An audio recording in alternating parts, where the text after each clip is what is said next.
Welcome to the wide open spaces of Texas. Austin, the state capital, is more known for Longhorn football and great music. But today, it is the center of the sports car racing world. It's a far cry from the concrete jungle that the American Le Mans Series visited just 2 weeks ago in Baltimore, Maryland.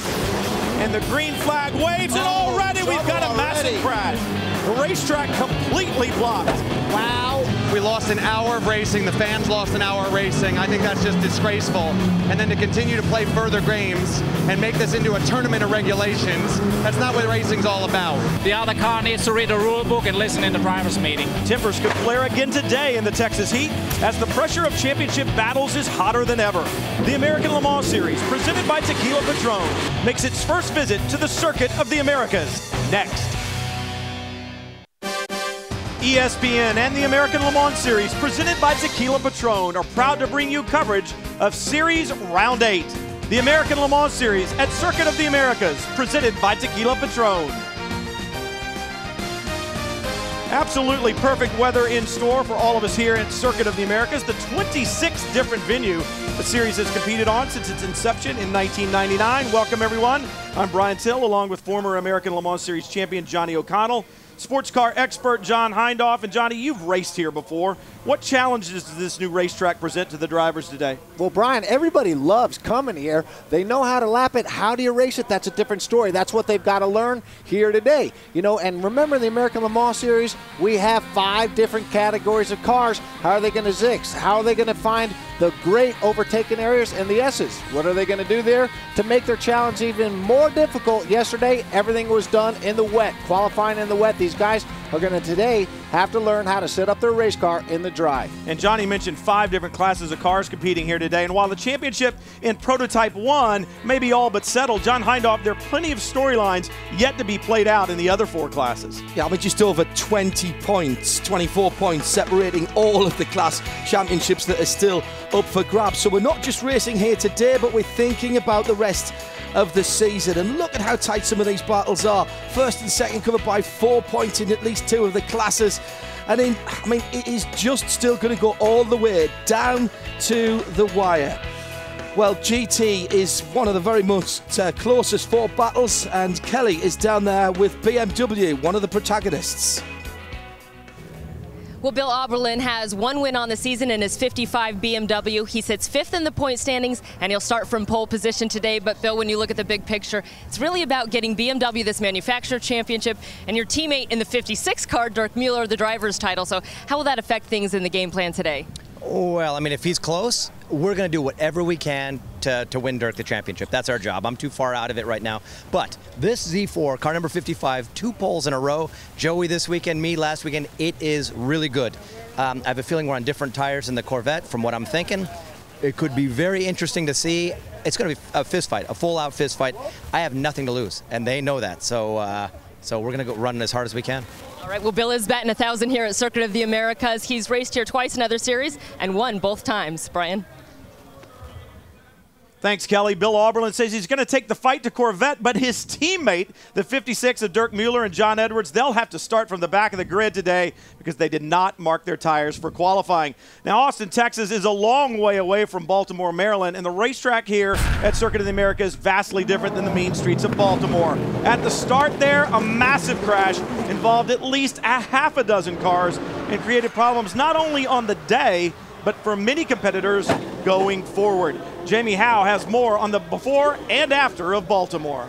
The streets of Baltimore is one place 5 of the competitors in particular would really like to forget, including all 3 of the Porsches racing in the GT category. They had to figure out how to even make the race here today in Austin because their cars were completely totaled. When it was all said and done, we have 2 brand new chassis, 2 rebuilt chassis, and 1 car that was even brought out of the showroom to put onto the racetrack today. All said and done, $1.9 million worth of damage done right before the green flag in Baltimore. It's a monumental feat to even have a full field here today. $1.9 million before most of the cars even got to the starting line. You know, Brian, definitely bad for the race teams, but good for the economy. Really, yeah, good for the economy. Sunshine, I like that. High drama in Baltimore, John, and there's already been more drama here after qualifying. 6 cars moved to the back of the starting grid because of rules infractions. It's not the time to make mistakes with championships on the line, Brian. There's a rule in the American Le Mans Series that all the drivers in a particular car have to reach a qualifying standard. It's actually 115% of the class. That makes sense to make sure everybody is going to be okay out there on the circuit. There's some big names in there that should know better, and none bigger than Extreme Speed Motorsport, because that is going to have a massive impact on the P2 points battle. Dario Franchitti leads that championship at the moment from Guy Cosmo from ESM, and Scott Sharp in 3rd position at the back of the grid. Let's find out what he thinks. He's down with Jamie Howe on the grid. Scott Sharp finds himself 8 points out of the P2 lead, but has to start at the back of the pack due to the error in practice sessions. But Scott, you're not actually starting this race. You have the duty of finishing today. So how do you get ahead and get the championship points? Well, we're going to have to drive our tails off, that's for sure, with the Patron ESM P2 cars. But, you know, a lot of scenarios can unfold. Obviously, we'll take advantage of yellows. There's a whole plethora of options to us. So it's not the best being back here. Quite a big hunk of the field's back here with me, but we'll find a way to get ourselves to the front. A lot of the drivers this week have talked traffic. How bad will it be? I think this is an easier track than most. I mean, the straightaways are wide open, the braking zones are wide open. You know, there are some sections, you know, if you're going through the S's and a guy just doesn't want you to get by him, you're going to have to be a little bit patient and wait, and you might lose 3 seconds, but you'll get by him. So I think it's just going to become a little bit luck of the draw. Where do you catch people, and where are you able to sneak by them quickly? Not only does P2 championship contender Scott Sharp start from the back, but Continental Tire Prototype Challenge contender Michael Gouache will also start at the rear. And if that isn't enough to build some drama for the PC championship, points leader Colin Brown runs in a different category. Kelly is with Brown's co-driver and team owner John Bennett. John Bennett is team owner and driver of the Core Autosport Prototype Challenge car. John, you're 3rd in the point standings. Your team's won plenty of championships. You have yet to personally win a driver's title. Did that go behind this decision to put your usual teammate Colin Brown in the GT today? Funny you mentioned that. Not exactly. The decision to change drivers this weekend with Tom in the prototype and Colin in the Porsche is really a bit getting prepared for next year and seeing where our talent fits best.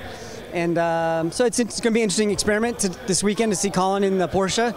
I think we all expect good things, and Tom, obviously, 2-time Le Mans winner, fantastic teammate for me today. And yeah, we'll worry about the points as it gets closer to Petit, but you know, our job today is just do the best we can.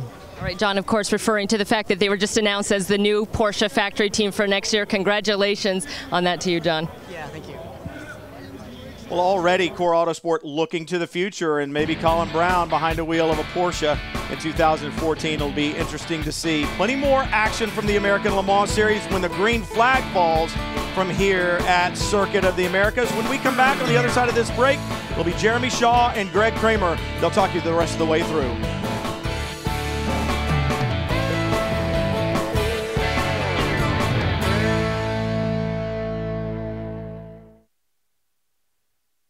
There's so much to love about Bridgestone's Dueler tires. The amazing traction, the quiet, comfortable ride, and they're really tough. It's like loving 3 tires in one.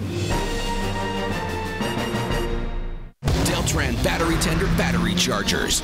Just like the everyday consumer, the racing community knows the importance of a healthy charge. Deltran Battery Tender is the trusted charger for some of the most respected brands in the world today. Don't let a dead battery ruin your fun or work. If you can't start it, you can't drive it. Connect a Deltran Battery Tender battery charger to all of your batteries. Available at these fine retailers. If it's not a Deltran Battery Tender, it's just a pretender. Here's another great thing about our Dueler tires, a comfortable, quiet ride. Whose idea was this? Corporate. At Bridgestone, our passion for performance knows no bounds.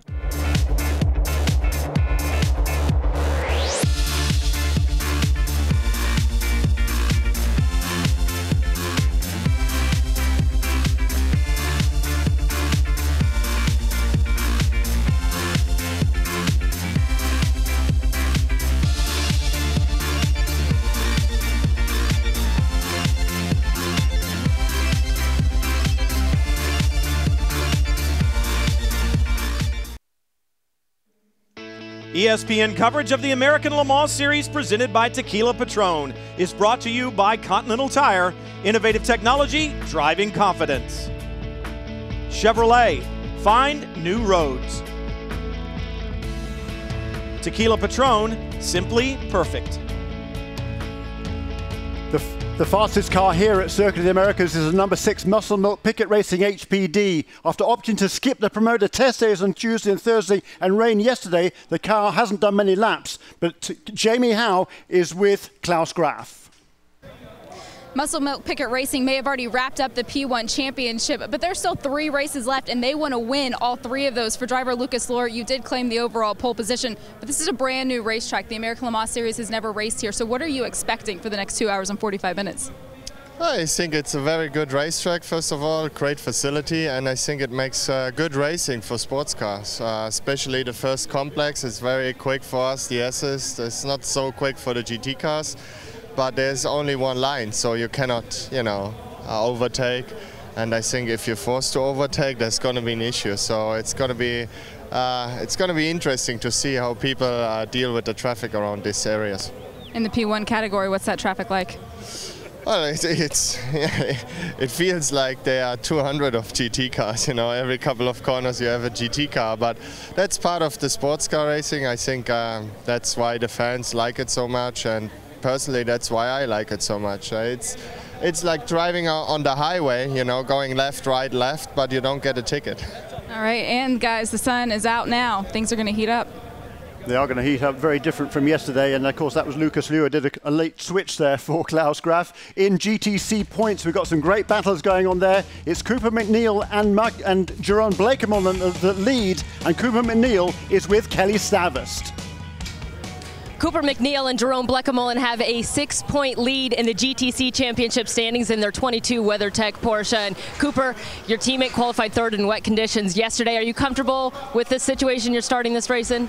Very comfortable. Jerome put the WeatherTech car in P3, but just a 10th off of pole. So he was right there pushing, fighting hard for the pole. Just missed it, but we've got 2 hours and 45 minutes of racing to do, and that's plenty of time to pass 2 cars and get the win. All right, Cooper McNeil looking for his 2nd consecutive championship. Thanks. Thanks, Kelly. Well, it's been an amazing season, obviously, for those guys. As they have led, they've dropped out of the lead, they've been back in the lead, and whatever seems to happen, these guys always seem to play right at the front of this. Now, we are playing right here, just outside of Austin in the town called Travis. 3.4 miles, Jeremy, 20 turns, and an amazing mix of track action and the like. So let's take a look now at our ESM track description. Welcome to the Circuit of Americas, the most beautiful and dramatic racetrack built in the last 2 decades. I'm Scott Sharp, driver of the Tequila Patron 01 car. Let me show you a couple of my favorite spots on this track. They're awesome. Here we are in turn 1, one of the most spectacular spots on the track. Going 160 miles an hour in 6th gear, quickly climb 12.5 stories before you break the 50-foot marker. 12 car widths wide, huge passing opportunity, every lap, and a really exciting place for the start. And putting together a very fast lap, the most critical section on the track is here, turns 3 through turns 9. You enter in 5th gear, very quick left, right, left, right, left, right switchbacks where you have to be extremely precise but still carry big speed.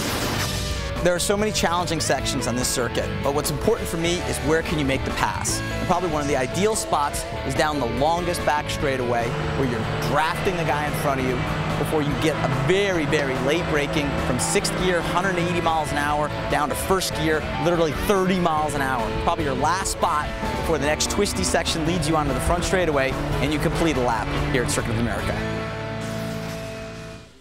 And our opinions were kind of confirmed by some of the drivers when I was out on the grid doing the pre-race. Asked a number of them, does this track race differently if you're in a prototype with downforce versus a GT car without it? And they went absolutely. And they said for us to get through the GT and GT Challenge cars and vice versa, for those guys to let those cars through clean, so there's going to have to be patience and cooperation. 2 key words today.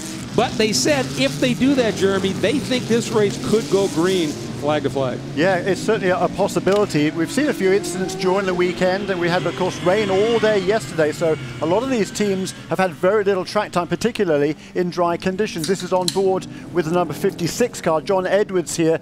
He also has been moved to the back of the grid, one of the late change there, because the BMW team did not mark their tyres. You have to mark your tyres for qualifying, both wet and dry weather tyres. Because it was wet, the number 56 team apparently didn't mark their dry weather tyres. Those are the tyres with which they have to start the race. Because of that, they too are at the back of the field. So some very fast cars at the back going to have to work their way through in the early stages.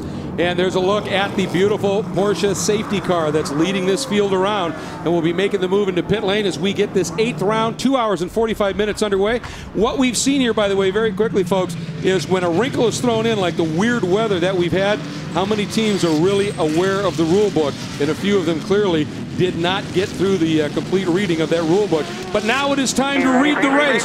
2 hours and 45 minutes, and we are green, and a great start. Wow, right to the front by Chris McMurray. Fantastic launch, and it was waved off. They waved it off. We heard radio calls for green, green, green, but apparently it had not actually waved, and they have waved this one off, Jeremy. Everybody's going to have to get back in qualifying order and do it over again.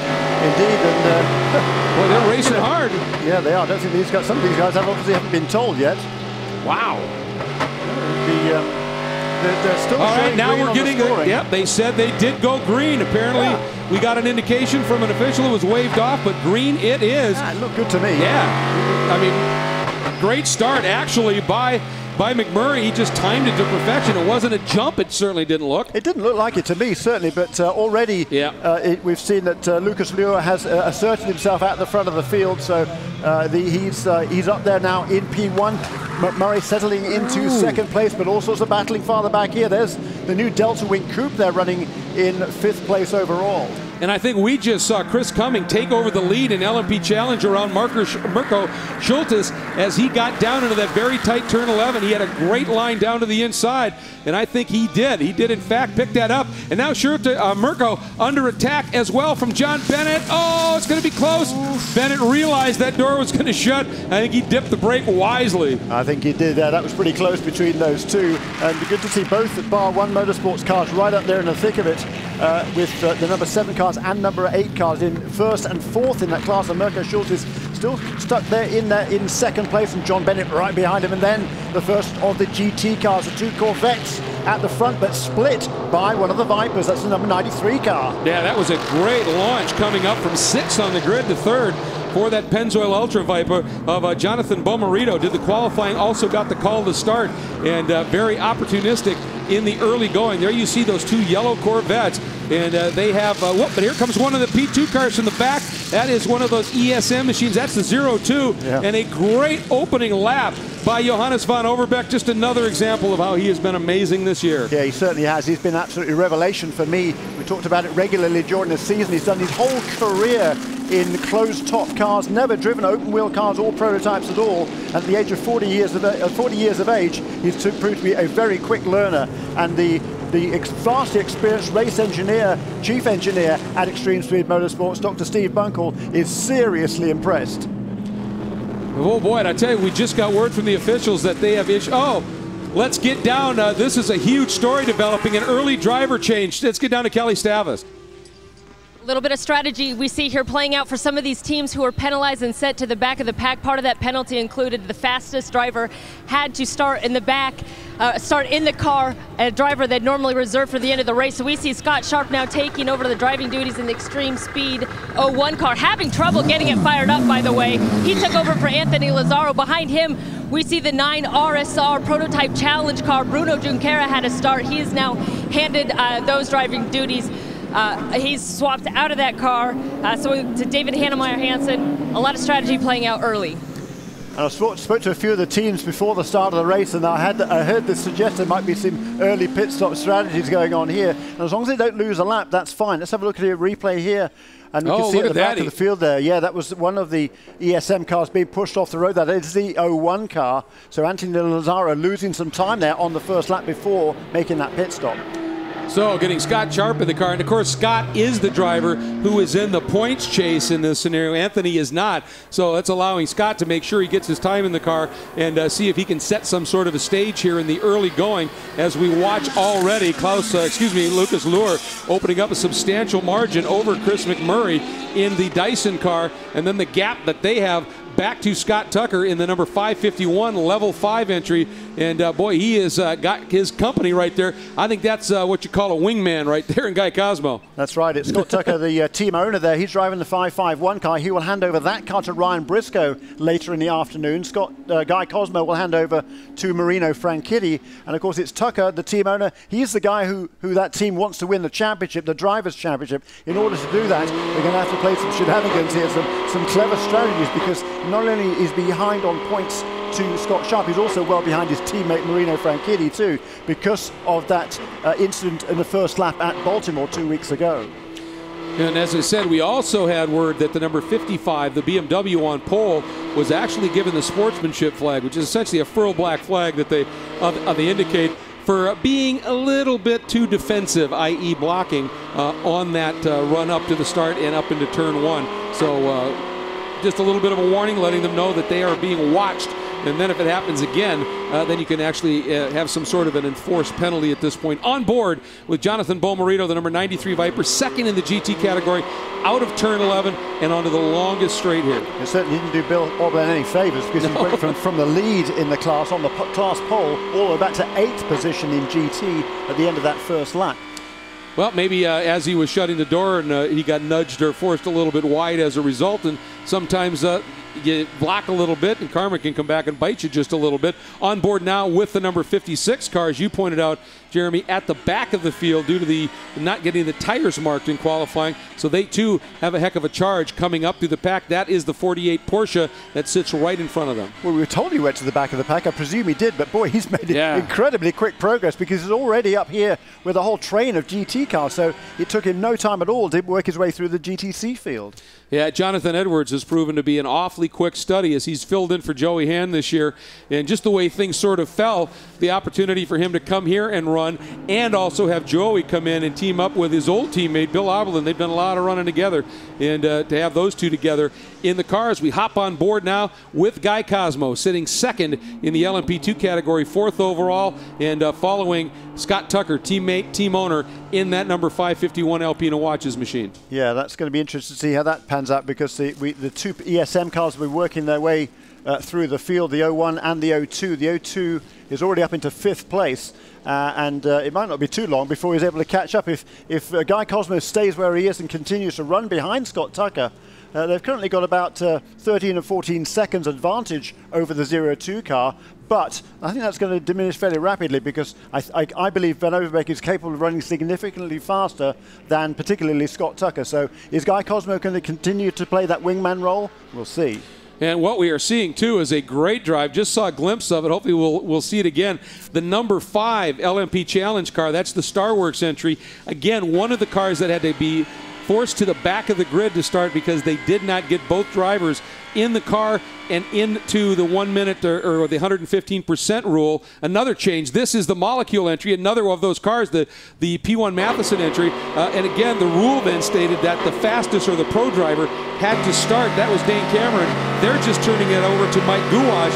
However, the car who hasn't done that is Ryan Dial in that Starworks number 5, who is flying up through the field. And boy, speaking of flying, look at that, Jonathan Bomarito getting the nose of that number 93 to the outside of Tommy Milner's number 4 Corvette. Now he's going to try it to the outside here. Milner sensed that coming, and this is that over and under, and both of them are playing that game just a little bit. Great battling. The top 4 cars nose to tail in GT, and then only a couple of car lengths back to the second of the Vipers. Great stuff in GT as we see already. Yeah, look at Colin Brown there in 4th place in the Core Autosport entry. His first run in an ALMS GT car. He has raced a GT car in the past. Actually, his first ever sports car race, first ever professional race, was in a Porsche at the Daytona 24 Hours back in 2006 when he was just 16 years old. Well, it's ironic, isn't it, that he's the points leader in LMP Challenge and is putting together a fabulous early drive in his opportunity in a essentially the forerunner of what's going to be a factory Porsche program. That was just announced. We'll talk about that in a minute. But just a great, great story. But boy, Bob Bomarito really seems to have the pace right now in that Viper. He's doing everything he can inside of Milner. Milner, that is side by side. You just see the yellow car right behind the Delta Wing, then that silver Viper, then the second of the Corvettes, then the Porsche of Colin Brown, and then behind them, the other Viper. But Bomarito right now, I think the only way to describe it is racy. Yeah, absolutely. What a great battle here. 1, 2, 3, 4, 5 cars, nose to tail in GT. We've got Corvette, we've got Viper, we've got Corvette, we've got Porsche, we've got the second SRT Viper right there in 5th place, and right behind them too is the number 62 Ferrari of Matteo Malucelli. He too has come from the back of the pack and worked his way right up into contention there. And we said yesterday we thought that car was going to be fast. They were one of the teams that were penalized, had to move to the back because... Sorry, Jeremy. Yeah. Bomarito going for it. Again. Oh, it's in that turn 11, and now it's a drag race. They were fairly... they just touched. Just a little bit of a touch, but Bomarito actually climbed an entrance curb to open up the radius out of what would be turn 9 to get the run, and he almost got it done down into 11. Now he's going to try and do it down into 12. He's got a head of steam built up. It's all a matter of on the brakes. Bomarito, he's got the pass. Can he hold it? No! He's off the track, and Milner gets taken off as well, and right by him goes the number 3 Corvette. What a great opportunistic move by Garcia. Yeah, but Jan Magnussen started that car. Yeah, but look at this, Bomarito still trying to fight it back again on the outside line this time. Magnussen's not going to have any of that. This is a kind of almost a replay of 2 weeks ago where Magnussen went from 3rd to 1st. That was in the late stages of the race. This is right at the beginning. Unbelievable. Let's go back, give you another look at this moment here. Fantastic.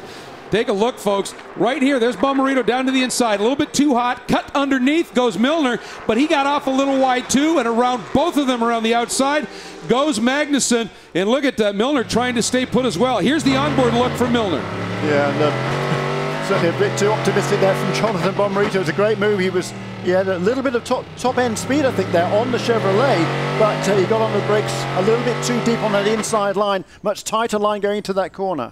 One more look at it here. And there, he got that curb a little bit too. It unsettled the car, kicked him wide. Milner affected. Magnussen goes, and Colin Brown looking at it, and that's allowed the second Viper, the number 91, and the Risi Ferrari to close up that margin completely. But suddenly, these two cars up front, Magnussen has opened it up along with Bomarito over the number 4 of Milner just a bit.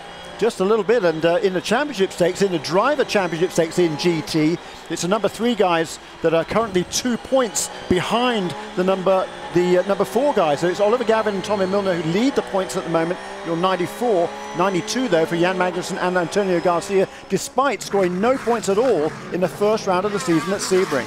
Yeah, it's been an amazing fight back for them in the championship. When I interviewed Ollie Gavin on the grid, he made the comment, he said, everybody has had a bad race, and that's what's helped. But nobody's race was worse than the number 3 Corvettes. No points and one of the highest points-paying bonus races. Bomarito again, look at the defense by Magnussen. Bomarito was thinking about sliding it up along the outside, and then he dipped the brake a little bit. So Bomarito not done with this yet. One thing, if we're watching, when Bomarito gets over to turn 9, Jeremy, on the approach to turn 9, he actually is using the approach curve on the right of the track to open the radius up to get him through 9 and exiting a little bit faster. I haven't seen anybody else do that. And Jonathan Bomarito has really shown some people this year exactly what this young guy is capable of, and is really showing some stuff as we ride on board with him right now. We're also hearing that there's a fabulous battle unfolding in P2. Oh, look at that. Yeah. We're going to cut to it. Oh, yeah. Well, it's exactly what you talked about, Jeremy. It is a few laps ago. We could see that Scott Tucker was clearly holding up Guy Cosmo, or rather Guy Cosmo was content to stick behind Scott Tucker, but now very, very quickly at a tune of about 3 seconds a lap, Johannes van Overbeek in that 02 car for Extreme Speed Motorsports has closed right in. Now what is Guy Cosmo going to do? Remember, there are penalties for blocking, and it is a costly one. Time down in pit lane, and here we go. Van Overbeek going to try and make the run, see if he can get by Cosmo, and he does. He gets through. Nicely played right there, and now it is going to be interesting. I don't think Tucker is going to be able to fend him off very long, and as we're watching this, here's why this all is a huge importance. Franchitti, he sits. Oh, and he's going for it. right up there. There he goes, and just that fast, we have a new leader in P2. And boy, this is really going to put this championship battle on its ear. Yes and no. But the thing about it is that the 0-2 car for Extreme Speed Motorsport really isn't in the championship battle. It's the 0-1 car that Scott Tucker really does need to worry about. That is the car that he needs to make sure he beats at every race this season if Scott Tucker is going to win this championship. So they don't really need to be too worried about the 0-2 car. If he goes and wins the race, that's absolutely fine, as long as Scott Tucker finishes ahead of the 0-1 car. But this is great stuff. Very, very interesting. And a super drive there by Johannes van Overbeek. He's now going to disappear unless the level 5 team allow Guy Cosmer to go through and chase after Johannes van Overbeek. Then, then Johannes is going to pull out a big lead here. But the interesting thing is, of course, that in the second half of the race, the 0-2 car, the 0-2 car will hand over to Ed Brown, the team owner here of the Patron-sponsored ESM team. And of course, Ed isn't up to the same speed as these other professionals. So the chances of the 0-2 car winning a race are fairly slim, perhaps, but still great to see that car out in front of this race in P2. It absolutely is. We go back to this phenomenal battle that is continuing in GT, and look at that. The Ferrari has gone around the second of the Vipers and the Core Autosport Porsche, and the Ferrari now sits in 4th spot. And we talked about it, Jeremy. We thought that this car could be extremely good here. And I think something that might be making a little bit of a difference is the return of one Beaky Sims. Dave Sims is back, and he's the one that really controls this program and extracts the best, like the director in a movie that gets the best performance out of all of the cast members. Beaky is back, and he is doing a superb job as we can see what's unfolding here. Meanwhile, the 55 car started on pole, Kelly, not there now. Well, even though Bill Oberlin in that 55 BMW seemed optimistic at the start of the race, he did admit to me that he thought it would be a challenge not to lose spots on these opening laps. He said they just don't have the straight line speed. However, they make up for it in the corners. But there's always traffic in the corners. He said it's so hard to make the passes and get that clean run through the S's in some of these corners where they can really make up time. On the other hand, these big Vipers and Corvettes with their engines can really make up a lot of space on the straightaways. They're never going to get blocked going down those straightaways. So a big drop for that 55 BMW, but a bit expected. Oh, and look at that, as we just watched, the number 55 has just, the 56 of John Edwards, the team BMW, snuck around Colin Brown on the Porsche, but Colin Brown fighting back just a little bit here. And let's see if he is going to be able to make the pass. No, Edwards down to the inside and fends him off. Now, a big piece of news that was just announced is the schedule has been announced for the now newly named Tudor United Sports Car Championship, Jeremy, and it is a veritable top tier of racing facilities in this country and in North America. Absolutely superb schedule. 12 races there, including all the great events. Daytona, of course, in 24 hours to start off with, the Sebring 12 hours. We'll finish with Petit Le Mans at Road Atlanta, but all the great circuits in there in the middle as well. Super to see Canadian Tire Motorsport Park still on that schedule. Shame we're losing Lime Rock Park. For me, I think it was great to go to the northeast. Absolutely, but we will be going to Watkins Glen, so at least that's relatively close. Some opportunities. You're taking a look there with the top drivers and teams in each of the classes. We'll be back to Austin. Stevie Ray Vaughan, you bet.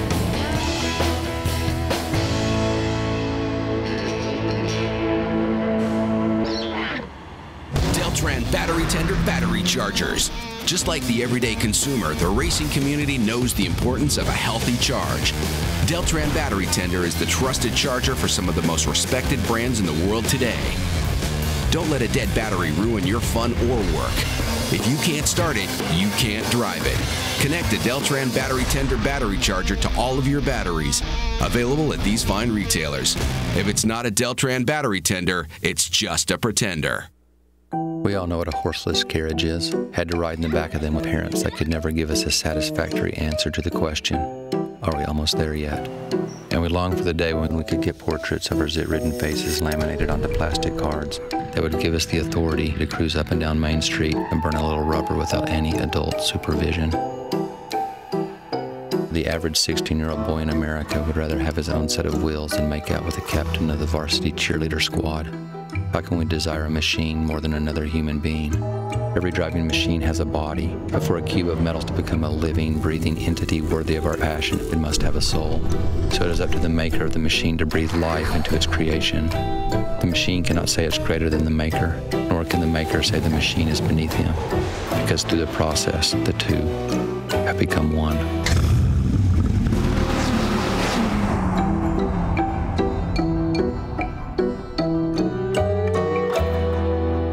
Rated E for everyone. We dream of speed, of pushing to the limit and beyond. We dream of racing the ghosts of history, of perfect passes and podium finishes. We dream to compete. We dream to win.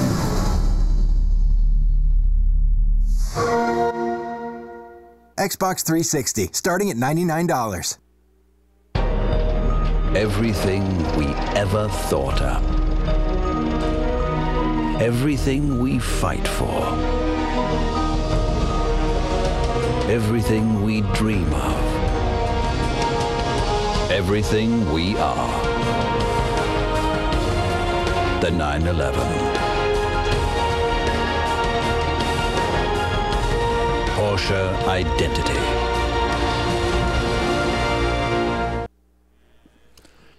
Welcome back to Circuit of the Americas, the American Le Mans Series presented by Tequila Patron's 8th round in a 10-race championship. And what a facility to have it unfold. There's a championship within a championship at every one of the races as well as through the season. It's the Michelin Green X Challenge, and it really is three-pronged: clean, fast, and efficient. It's a lot of intricate formulas, but it basically, Jeremy, comes down to whoever can go the fastest, the farthest, and do so with the least impact on the environment wins the Michelin Green X Challenge, and it is a very prestigious award and an important one. Yeah, it is, and there's scores in each of those three categories, and it's the lowest score at the end of the race wins the category in the Green X Challenge. It's like golf. It is like golf, yeah, lowest score wins. So here's a battle now for the lead in PC. It's still Chris Cumming that holds that lead in the number 8 car for Bar One Motorsports, but Ryan Dalziel has fought his way from the back of the field. This is a debut for Starworks Motorsports in the PC category, looking towards next year, trying to make some decisions of what to do, and Ryan Dalziel takes the opportunity now to bring that car onto pit road. That's a very early stop for Ryan, well, relatively early stop for Ryan Dalziel. This is lap 10 will be completed by this car, and he will share the car this weekend. John Pugh is going to be getting on board, and I think this is a great strategy call because Ryan brought that car right up to the front of the grid, now does the stop. So assuming everything stays green when everybody else then does their stops, obviously this car will cycle right back up, get Pugh in and get his time, and still be able to get Ryan back in at the next pit stop. And boy, did they're timing this right. Actually, the driver change taking more time than the refueling here. Hate when that happens. Yeah, I'm sure they would have preferred the driver change to be a little bit quicker, but it's the first time they've done it in anger. John Pugh trying to get the car started up. And he's having some difficulties there. Oh, that's just great, Chap. I spoke to John a little while ago. There he goes, fine. I spoke to him a little while ago. Mostly, I think he couldn't quite select a gear. They had to rock that car back and forth to select the first gear, and away he now goes. But I spoke to John earlier. He's really enjoying driving these cars. Of course, a lot of experience in Daytona prototype cars. He's a winner of the Jim Truman Award for the top amateur driver in the Rolex Grand Am Series on 2 occasions. And there's another, that's Charlie Shears. Yeah, just having it go a little wrong in one of those tight corners down there. These cars do not have traction control, at least electronic traction control. It's got to be modulated by the driver's right foot. You get just a little bit greedy, especially if that right rear tire in that case gets up on that curb and it can bounce you around. It's interesting, to finish that story, Ryan Dalziel and John Pugh normally are fierce combatants in the Daytona prototypes, running for 2 different teams there.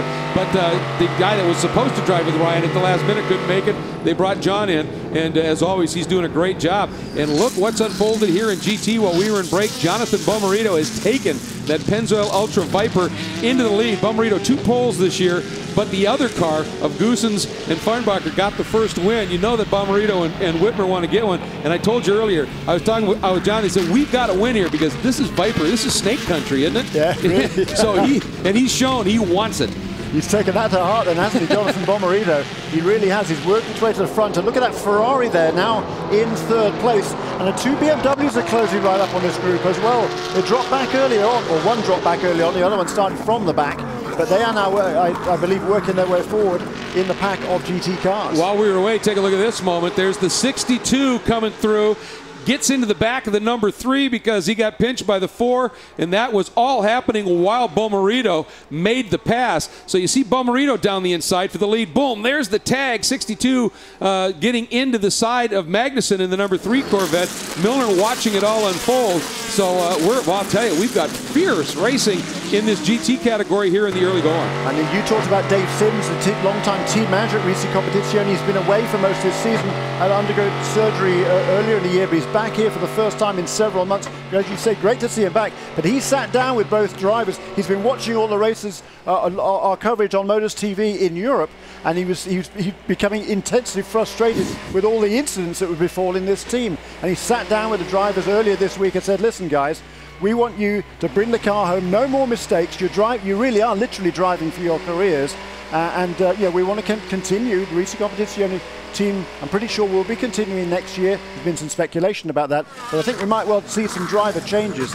And these two, Matteo Malicelli and Olivia Beretta, don't seem to be getting on particularly well together, certainly making lots of mistakes, and that is what Dave Sims wants to see eradicated. Well, and it's a team that has a tremendous pedigree over the years, and they simply have not lived up to it this year, and I think that's what, as you said, Dave is very frustrated. He wants to make that change. Watching Lucas Luhr now, that prototype car, is your overall race leader, working his way up through the GT field and doing so very, very cleanly. A lot of respect here. And that's the thing. The B1 class is an absolute pro category. The GT class, absolute pro category. These guys know each other. They race each other. They understand what they need to do when a faster car like Lucas is coming up. You dip the brake just that moment sooner to let him slide through, tuck in, lose very little time.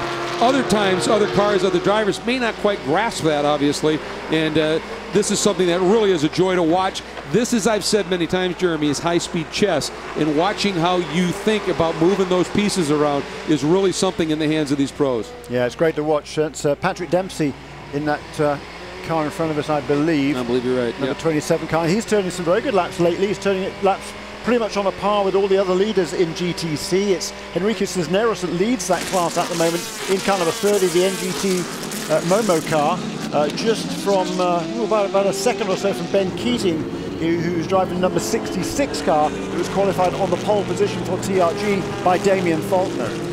You just watched as our overall leader, Luhr, coming up underneath GT leader Jonathan Bomarito. Jonathan gave him room, but he didn't just let him go, and the reason was he didn't want to lose that momentum with a very hungry Jan Magnussen sitting right behind him. So he'll let him through, but he's not just going to give up everything to let him do that. And we've got one of the BMWs now. That's the 55 of Edwards, the 56 of Edwards, the white machine, all over the back of Dominic Farnbacher in the number 91 Viper, just up front on the road here, heading down into turn 11. Here we go.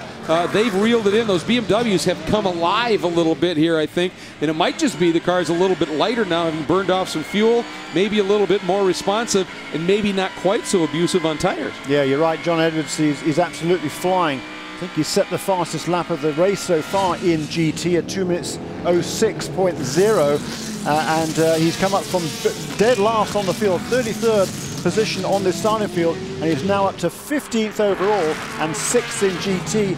And as you say, right on the tail of all of the leaders here in this fabulous GT category. We've got the SRT Viper out front, then the Corvette, then the Ferrari, and then the second of the Corvettes, and then the other SRT Viper, and then the two BMWs side by side through the infield section. Yeah, that was a move right there. Bill Arvelin trying to sneak down underneath his young charge, John Edwards, and Edwards having none of it and shutting the door. Edwards swinging around the WeatherTech Alex Joe Porsche, one of the GT Challenge cars in the hands of Cooper McNeil right now, running fourth in that GT Challenge class as we hop on board with John. Ooh, bit of a wiggle right there from Farnbacher as they head down now into turn number 20, the last turn on the track, and Farnbacher all over the back right now of Milner, and you can see that little bit of a horsepower advantage that they have. And listening to what they were talking about, when Bill's saying when we get in traffic in these opening laps, it's going to be tough for us to stay where we are because of that straight line disadvantage. There's no friend no friend in traffic like power. If you lose momentum, that power gets you back there, and that's what they're suffering from. But clearly, once they got gapped and had open track, they're flying. They are indeed, and here they are coming up now to find their way past the third place car in GTC. That's Nelson Canachet Jr. in the number 45 Flying Lizard machine, and that car has been led the points for a goodly portion of the championship. Currently it stands only 6 points behind Jerome Blakemolen and Cooper McNeil in the championship standings. Yeah, we've had 3 teams and driver and pairings of drivers that have really been floating in that all season long. Obviously, the WeatherTech guys from Alex Job have been a player all year long. For a while, Enrique Cisneros, the Momo NGT number 30, was at the top of the points chart. Then the number 45 in that Flying Lizards program came alive, went to the front, and then most recently the number 22 guys of McNeil and Bleekemolen again for Alex Job have come back and reclaimed that point lead. It's been a joy to watch those teams racing in GT Challenge this year. It has, and we've had all those 3 guys sharing victories. Also, last time out, we saw a first-time winner, the number 44 car, the second of the Flying Lizard machines, Dion von Moltke and Seth Nyman, the team owner at Flying Lizard Motorsports, in his very first victory in the American Le Mans Series for Seth Nyman. A very emotional time for him. Yeah, he had the longest streak going of no wins in the longest run of starts, and he was very happy to shed that one. And, 88 stars. Yeah, so now he's got a win under his belt. Saw him as he was getting in the car while I was down in the grid, walked over to him, and I said, congrats on Baltimore, keep it alive. And he just looked at me, and he had this look like, yeah. I now can say we won one, and that's very special indeed. Boy, this battle right here is fierce, and it certainly looks like that Ferrari right now is awfully quick on the track. The number 62 of Matteo Magliucelli. We're going back and looking at the pass for the lead that Bomarito put on, and behind him, remember, came this little bit of a tink from the number 62 Ferrari. Nice correction and save by Magnussen right there, and not even giving the spot up. No, that was good racing there, it was Magliucelli trying to be a bit optimistic there, perhaps trying to make sure Magnussen loses 2 positions. That's a bit. He was trying to follow through. This is a replay from earlier on where Bomarito tried to make the move a couple of laps earlier, overshot the corner, and that allowed Magnussen to move into the lead of GT. And now here comes the second place car overall, and in the LMP1 category, Chris McMurray in the Dyson Racing Lola Mazda.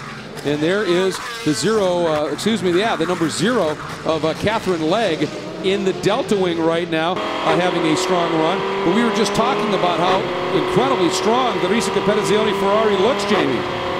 One thing that Magliucelli is feeling right now is the pressure from his team. Both he and his co-driver Olivier Beretta have been told, do not get into any trouble. We have to finish this race today. They've had a horrible season, to say the least. They haven't finished several races. It's been full of penalties. The team telling them, you have to just stay calm out there. I know it's going to be hot, but stay calm. Don't hit anything. We've already seen a little bit of bumping and banging. That's inherent in GT racing, but he's definitely feeling that pressure coming down from the top brass at Risi.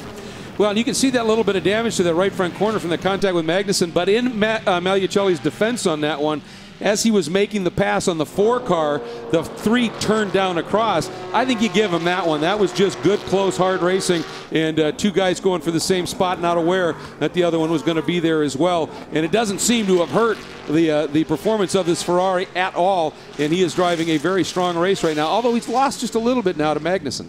He has just a little bit, hasn't he? That's just a little bit farther back. Here is his battle for, what, 4th, 5th, 6th, and 7th. The second of the Corvettes, the second of the SRT Vipers, and then the 2 BMWs. Absolutely nose to tail as they come past start-finish line.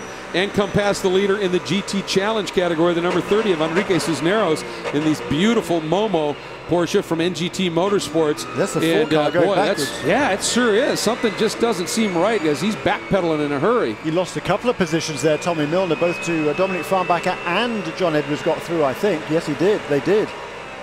Into this very serpentine section of S's, each one just a little tighter than the one preceding it.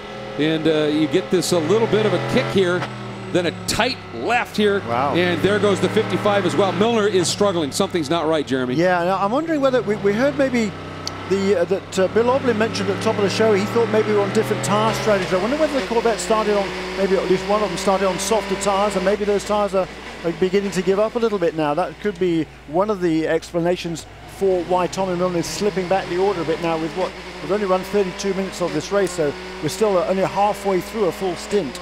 Yeah, and it's interesting. I mean, when I was down on the grid, I can tell you that it's a lot warmer than I thought it was going to be today. And maybe they just guessed a little wrong. Didn't think it was going to get quite near this heat, and just got the wrong tires on that car. That's entirely possible. Yeah. Well, let's see. Jamie overheard us wondering what may be going on, and she has pounced on that opportunity. What are you hearing, Jamie?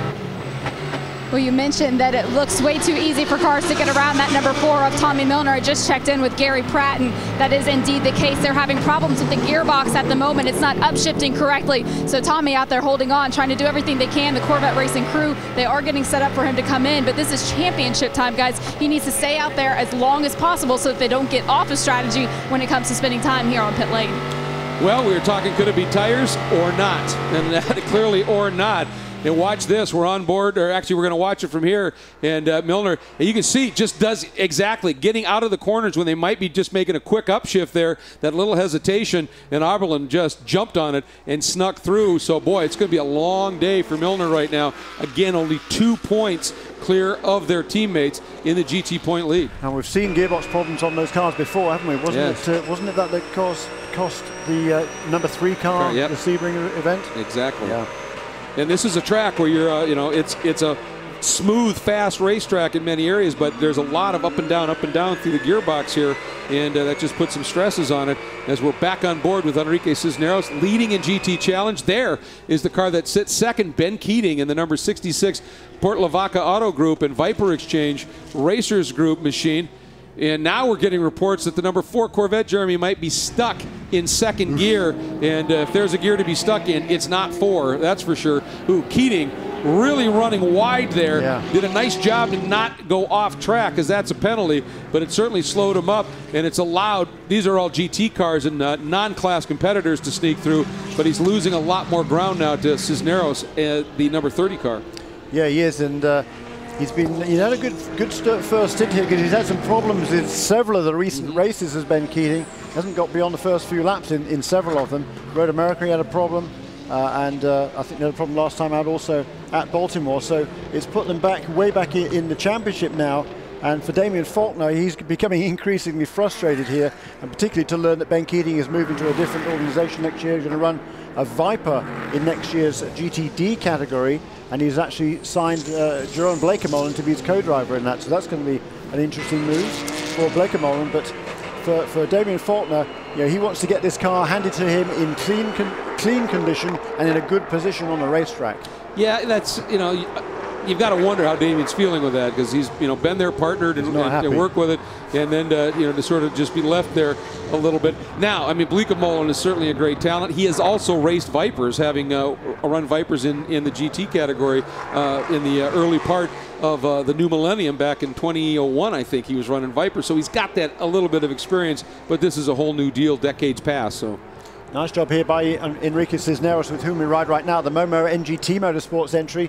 He was the championship leader at the beginning of the season.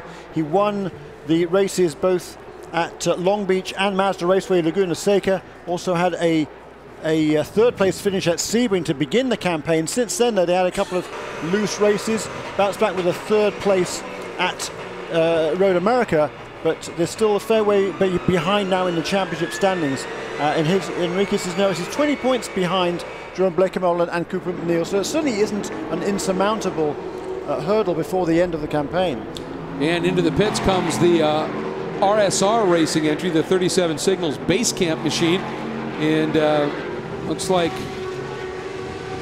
you're just going to leave him on board, not a driver's change. Yeah, that's right. No, because they changed earlier on this team, and surprised it's an early stop here for David Heinemeier Hansson. Again, he's having problems getting that car into gear. Seconds ticking away. This is very frustrating for David Heinemeier Hansson. He will hand over the car later once again to Bruno Junqueira, who had to start the race because they had to start from the back, and boy, he cannot get that car into gear. I wonder if he's not starting it. Normally, if it's a getting gear, they'll rock the car a little bit, and they're just watching it firing at up, this point. is it? Man, they've had this problem. They had this. This is a different car, actually. They had this problem at Canadian Tire Motorsport Park. Duncan Endy there, and this is Duncan Endy's car. Actually, they had Duncan had a brilliant first stint at Canadian Tire Motorsports Park, had virtually a lap on everybody, came into the pits, made the driver change to Bruno Junqueira, and the car would not fire up. So immense frustration here for the RSR team. This Genelozzi family run this operation, and again, more heartbreak it would appear. Unbelievable. As he's finally, it looked like they got it started, but has lost an immense amount of time. Here's the class leader, the number 8 of Chris Cumming in the Evident Capital entry from Bar 1 Motorsports. Had a chat with both Chris and Kyle Marcelli down on the grid, and they seem to be very calmly positive about what they might be able to pull off today with some of the issues. And there's a quick spin by the number 5, John Pugh. Remember, he took over from Ryan Dial, who also, they had a little bit of a problem. That was getting the car in gear, and Pugh just having a spin. But as I was saying, both Cumming and Marcelli said, we feel pretty good about today. We've got an opportunity here. Yeah, and they just cost him a position there, John Pugh, to Mirko Schultes, and lost a bit of ground now to Michael Gouache, who's up into 5th place in the PC class, behind Charlie Shears, who also had a spin earlier on in this race. So we've had a lot of action in the PC class by Continental already inside the first 40 minutes of this motor race. Yeah, Chris in particular said, he said, with this opportunity we have, he said, my deal is, he said, obviously I need to be quick enough to stay up front, but I need to be clean and smooth and bring this car to let Kyle take it to the line. And he said, this is our shot. Yeah. And boy, are they making the most of it. Chris has driven brilliantly. He certainly has. A great effort by Chris Cumming. He's from Vancouver, BC. He had a birthday not too long ago, 43 years old now. He's an accomplished triathlete as well. And he did a lot of racing not so many years ago in the Star Mazda, now Pro Mazda category in open wheel cars. So he's a real sportsman, is Chris Cumming, and doing a fine job leading the class in BC in that car number 8. He's a triathlete in other ways as well. He started off as an open wheel competitor in Star Mazda, went to the Porsche GT3 Cup, so racing GT Porsches, and then now in prototypes. Seems to be able to do it all when he puts his head to it. And we are, again, watching this phenomenal battle in GT right now, on board with Jonathan Bomarito. And now we are on board with the other Viper, the 91 of Dominic Farnbacher, who currently sits 4th in the GT category, looking back at at Jonathan Edwards in that white number 56 Crown Plaza BMW. And boy, I'll tell you what, he got a great run. He's down to the inside as we come onto the front straight.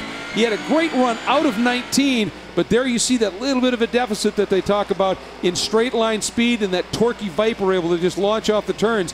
But boy, those BMWs in the twisty bits, it's superb. Yeah, it certainly is. It got through turn 19 very, very quickly, and John Edwards moved to the inside there. But great driving again by both guys. They both left respectful distance between the two cars, no contact. And as you say, the Viper uses its torque to pull off that corner and maintain its advantage, slender advantage, for 4th and 5th places. Well, you know, I was wondering a little bit earlier, we saw Jonathan Bennett, who was right up at the sharp end of things in LMP Challenge, and now you can see got a bit of damage to the left rear of that car. And not only, there's a couple of reasons for that down there, but one of those reasons is to channel air as it comes out from the back of the car. And now that that's sitting flailing at the back, it's disrupting the air out of the underbody. And I'm sure that car's not quite handling as nice as it was. And a bigger concern, if that thing comes off, it can get right in to one of the pursuing machines as well. So I'm sure the officials watching that very closely. Here's Tommy Dreesy in the second of the Bar 1 Motorsports car. So it's a 1-1-2 for Bar 1 at the moment. The car number 8, Chris Cumming, is running in 6th place overall. A great effort by Chris Cumming. 2nd place, Tommy Dreesy. He's about, 45 seconds behind him. But this is Tommy Dreesy here with the, you can see on the side of the car, The Secret Life of Walter Mitty. And he's always got a movie to display on the side of his car. Whoops. Well, there's that's the number 5. That's John Pugh again. The spin of John Pugh. Is that the same one? No, it's a replay. Yep, it's the one that he had a bit earlier. He just looked like either he had a little bit too much rear bias, or he just got the down change wrong. Yeah, maybe a bit of both. Locked up the rear brakes and around it went. But no harm, no foul there. Now we're back on board the 93. The one thing I want to say about the BMW is that Z4, a little shorter wheelbase than these Vipers, even the Vets, makes it very nimble. But again, it's got kind of a boxy front end on it with those big flares over those tires and the like. And so there's a good example of it as it comes in. You can see those big fender flares and the like. But that short wheelbase, it transitions incredibly well, and they get through. That's why it's so effective in the S's in particular here, and in that run from 12 all the way up through turn 15. It's really good there. Into the pits, the number 55 hits the marks, and Bill Oberlin is going to be turning it over once again to the guy who put that car on pole, his old teammate, renewed again. And Joey said, we got the band back together. Yeah, that's Joey cool, isn't it? Last 2009, they last raced together, and boy, they wasted no time with that driver change. Bill was out of that car almost before it came to a standstill, it seems. Interesting strategy. It's earlier than one would expect the GT cars to come onto pit lane, but what this means to me is with 43 minutes already in the books, we've got just over 2 hours to go. This car can now get to the end of this race on one more pit stop. Generally, they can go a little bit more than an hour, the GT cars, on a full tank of fuel. Here at Circuit of the Americas, though, it's a pretty fuel-thirsty track here, so it's just around about an hour. So, but now I believe this car can get to the end of the race if it remains green the whole way on one more pit stop.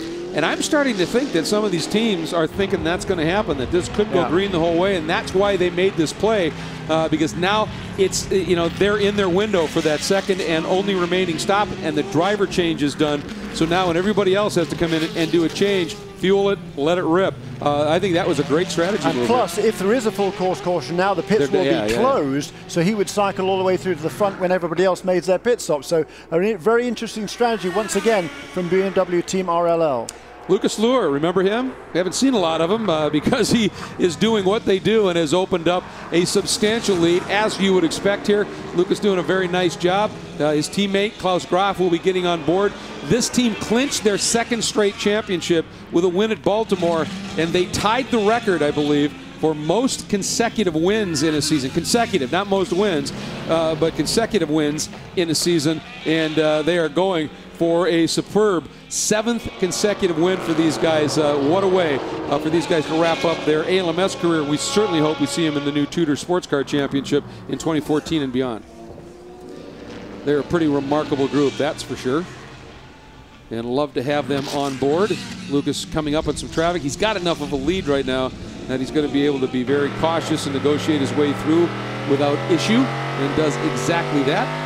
Putting another lap in the books here as we are now into 2 hours remaining, just past the 45-minute completed mark as we ride on board the Corvette. Yeah, did you hear that?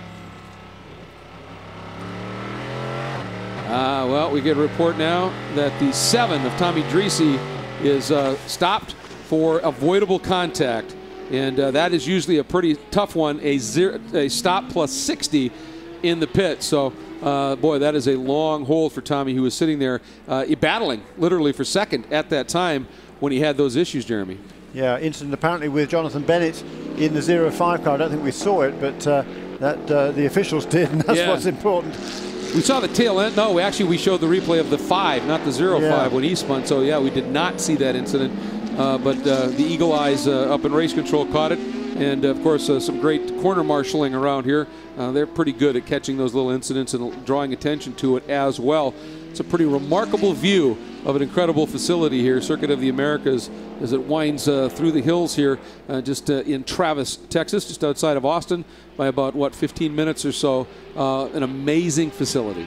It certainly is. I mean, talk about state-of-the-art, $400 million reputed amount that was spent on building this track, and fantastic spectator facilities. We've got the amphitheater, and we've got, a vendor row, and that wonderful observation deck up there. It's just a tremendous race circuit. Now, we've got open tire competition, especially in the GT category, and with extreme track temperatures, there's very little room for error when choosing a tire, making strategy that much more complicated. Kelly Stavis tells us a bit more.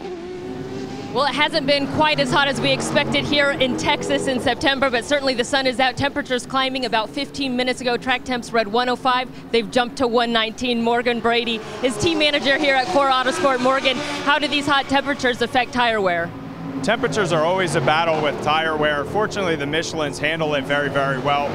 But the biggest thing you see is you get a lot of tire degradation, and you can see that as the stint goes on, a driver starts really sliding around in the car. All right, well, as a team, what are your options to deal with that? Yeah, fortunately, Michelin brings several compounds, and we have some options to work with there to battle the temperatures, but tire pressure is our biggest variable that we can work with.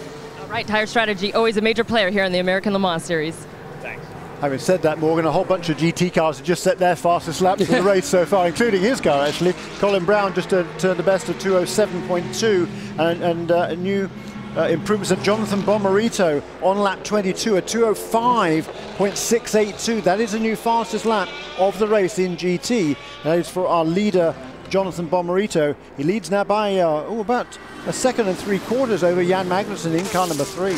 Well, and you know what happens here, and this is a fairly interesting dynamic, literally a dynamic going on in the race car, isn't it?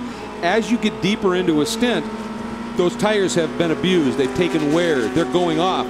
But at the same time, you're burning fuel. Fuel is weight, so the car gets lighter, more responsive, accelerates quicker, brakes quicker, transitions quicker. If you can manage those tires a little bit, as the car gets lighter, suddenly you can have a car that's come good relative to your competition. I wonder if that's not what we're seeing with Jonathan Bomarito. Yeah, you know, I think he's managed that car well, and he's just getting faster and faster. Behind him too, Jan Magnussen and Matteo Malicelli, both on the same lap, turning their best laps in this race. And the 3 Corvette, the CompuWare entry, Jan Magnussen bringing this car down pit lane, and Jamie is going to be waiting for him. The first question is, I wonder if we are going to be seeing a driver change or whether they're just going to send him and go. Looks like we got some other cars will be coming in as well. Down into the pits, Jan Magnussen hits his marks. Jamie. And as of late, it's been the number 3 Corvette leading the way for Corvette Racing. They do lead the manufacturer title, 131 points to 111 for BMW. It's a full service stop for the number 3 car. Jan Magnussen out, Antonio Garcia getting in. Both of these drivers, their very first race here at Circuit of the Americas. They did do some testing here late last year, though, and that really helped them be able to unload off of the truck and really work on testing. Perfectly clean stop so far. Kelly? Well, the P2 leading car, the O2 Extreme Speed Motorsport vehicle, is in. They've made their driver change, so Johannes van Overbeek handed it over to Ed Brown, team owner and gentleman driver. Now we expect them to make yet another driver change so that Johannes can finish off this race. They have finished their driver change, but are still trying to get Ed, it looks like, buckled in. So this driver change, definitely a bit of an Achilles heel right now for Extreme Speed, who's made up so much ground. Remember, they started from the back of the pack, came into the pits here in first place, but this time is costly here as they try to get Ed Brown situated. Looks like he's going to get the O2 fired up now. And again, that's and head out for his stint. Costly time here in the pits for the O2, and the 16, almost a collision as the 16 and Chris McMurray make their way in from P2 in the P1 class. Thanks, Kelly. It's so frustrating for the O2 car. Of course, normally it's Ed Brown that starts the car and hands over to Johannes van Overbeek, but because of the penalty having to go to the back of the grid, when you put to the back of the grid for that reason, the faster driver has to start the race. That's what JVO did, and he brought it through to here. Now he's handed to Ed Brown. That's not normally a change that they would have to make. JVO, it's very inside. I like that. It's quicker. And it's way quicker than Johannes van Overbeek. That's a fact. He is one quick driver as well. So, yeah, he did some great work in that opening stint as we were watching that stop and watching the change unfolding here. Obviously, Chris McMurray, Tony Burgess sharing that car here. And it almost looked, one of the problems when you get into these cars, if the submarine, if the belt that actually comes up in between your legs to stabilize you gets caught under the seat, that could be a bit of an issue. Wonder if that was what it was with Ed Brown. Kelly, busy down a pit lane for you. John Edwards will climb out indeed. It will be Dirk Mueller, who's still trying to fight for a championship in this 56 BMW taking over. This is another one of those cars that suffered a penalty, this time for not marking their qualifying tires. They started from the back. I saw Dirk just before the green flag. He looked gutted, just so disappointed to have that setback as he tries to climb his way back into the championship fight. So far, it looks like a clean, full-service stop for the 56 BMW as they get those final 2 Michelin tires on it for Dirk Mueller. He's fired it up and on his way. Boy, and he is a serious player still in this championship. That was well executed by the BMW Rahal Letterman Lanigan team, and Dirk Mueller is out. And again, John Edwards doing yeoman duty, showing what he is capable of, hauling that car right up into the thick of it in GT, turning it over to the guy that is playing. Jonathan Edwards, they are brought in for a reason now, and that is to help Dirk Mueller in terms of this championship, and John Edwards played that role to perfection once again. The 22-year-old, it was a brilliant first stint by John Edwards. And here are the 2 BMWs. They both made their pit stops now. And as you can see, the number 55 car just moved past. That was the car that stopped earlier in the race.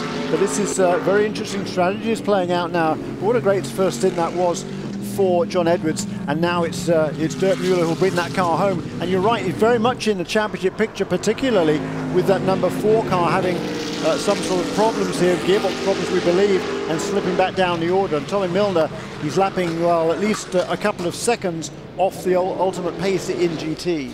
Yeah, Dirk Mueller only 6 points behind the number 3 car in that points battle, so very close. And Lucas Luhr coming in from the overall race lead, leading in the P1 category as well. We saw the P1 car, the number 16, already making stop. So Lucas bringing it in and going to turn it over, one would surmise, to Klaus Graf. That's going from strength to strength. And Jamie waiting for this car.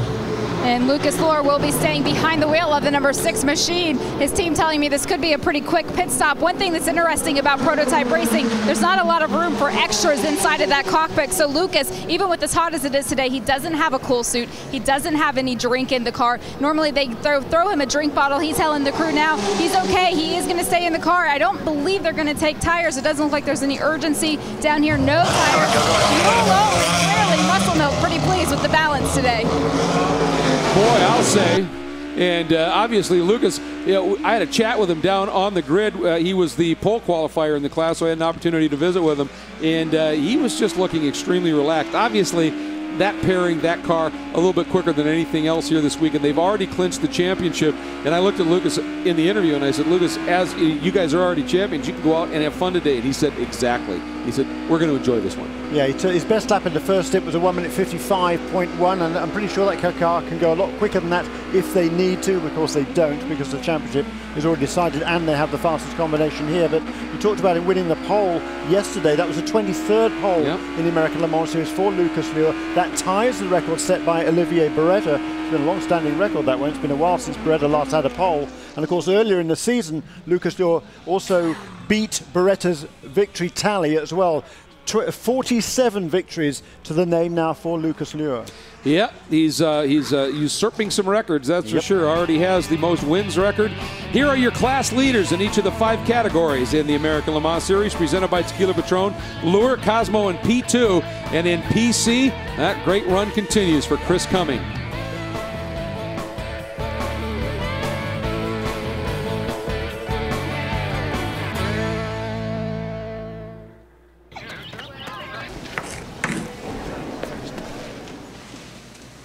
You did it. You solved Corman's enigma. How did you do it, Professor? Professor? No, I'm not a professor. I'm just here to see my daughter. She's a dance major. But I did stay at a Holiday Inn Express last night. Stay smart. Stay at a Holiday Inn Express. Doc? Doc? Goose!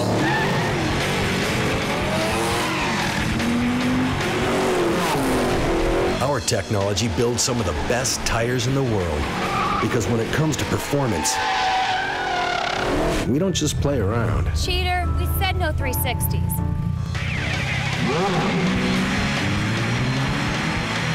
Who's up for some leapfrog? Everything we ever thought up. Everything we fight for. Everything we dream of. Everything we are. The 911. Porsche identity. Rated E for everyone. We dream of speed, of pushing to the limit and beyond. We dream of racing the ghosts of history, of perfect passes and podium finishes. We dream to compete. We dream to win.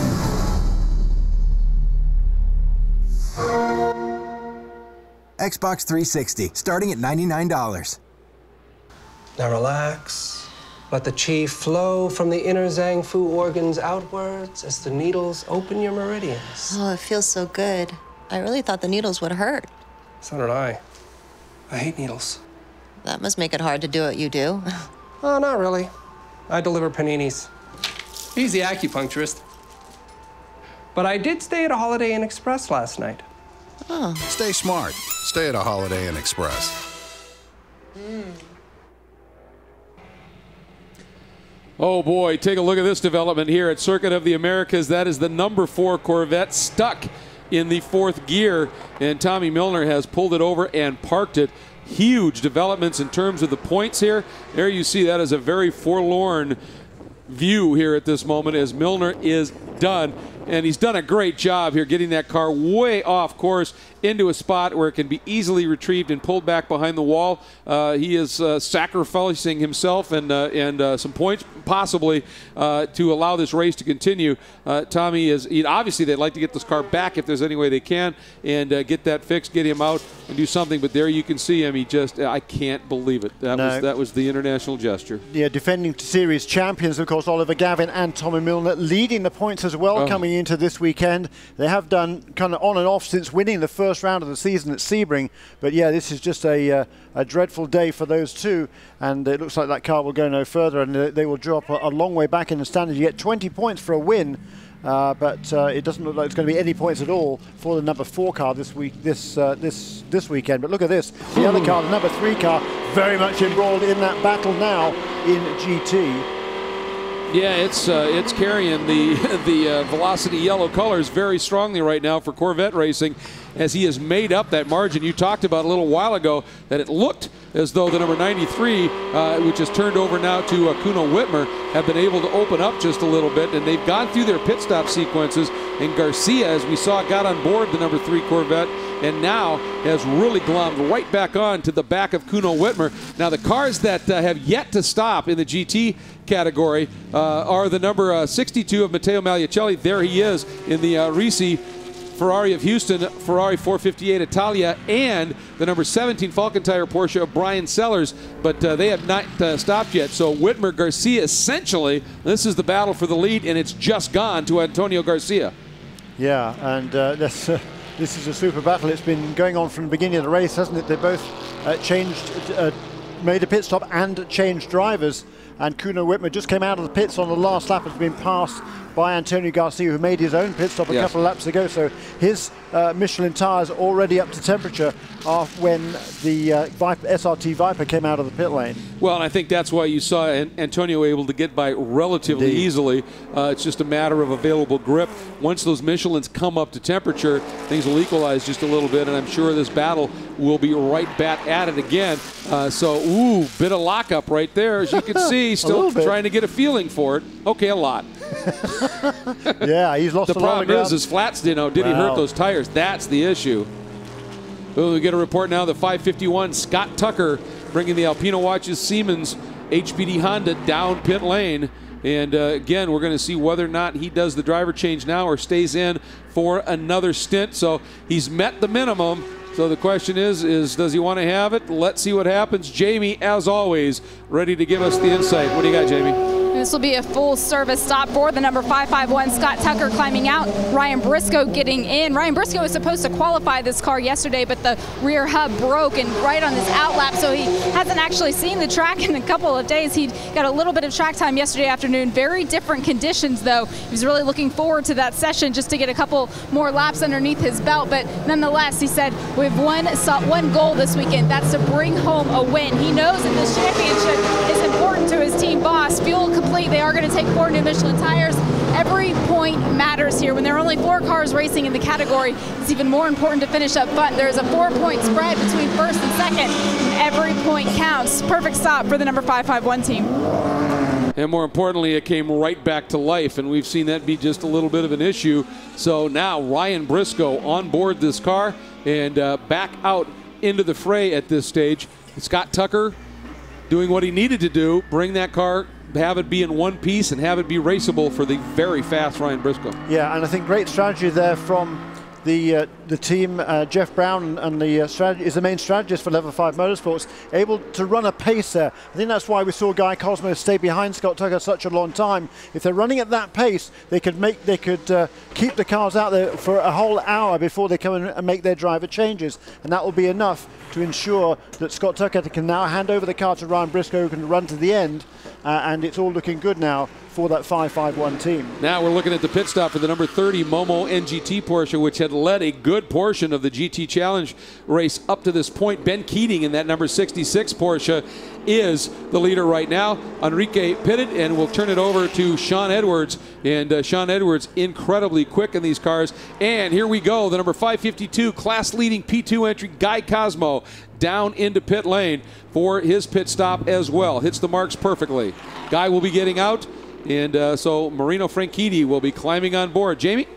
Well, driver change nearly complete now, but right behind them, the number 45 Flying Lizard Motorsports Porsche was in, so it was a little tight getting into that pit stop. Nonetheless, these guys are professional. Guy Cosmo on his marks. Marino Franchitti now getting all belted in. Looks like this will be another full-service stop. Fuel still going in. Remember, no other changes can be made to the car besides that driver change while the fuel is going into the car. Car now up on the jacks. They will take on 4 new Michelin tires. They've been pretty happy with the setup that they've had here at COTA. They did some testing, which really gave them a bit of an advantage because Extreme Speed Motorsports did not do any testing. Perfect stop so far. A little bit of a delay on that rear tire, but nice and clean. Fired up, and he's out. It'll be interesting to see where he comes out on the track in relation to his teammate, the 551 car, because both silver drivers now, Scott Tucker and Guy Cosmo, have completed their minimum 1 hour. So those cars now both good to go, and in terms of points, they will need one more pit stop before the end of the race. Kelly? And now we see the 01 Extreme Speed Motorsport car pit. This is the second pit for this team. Remember, they came in after just about a lap to make that driver change.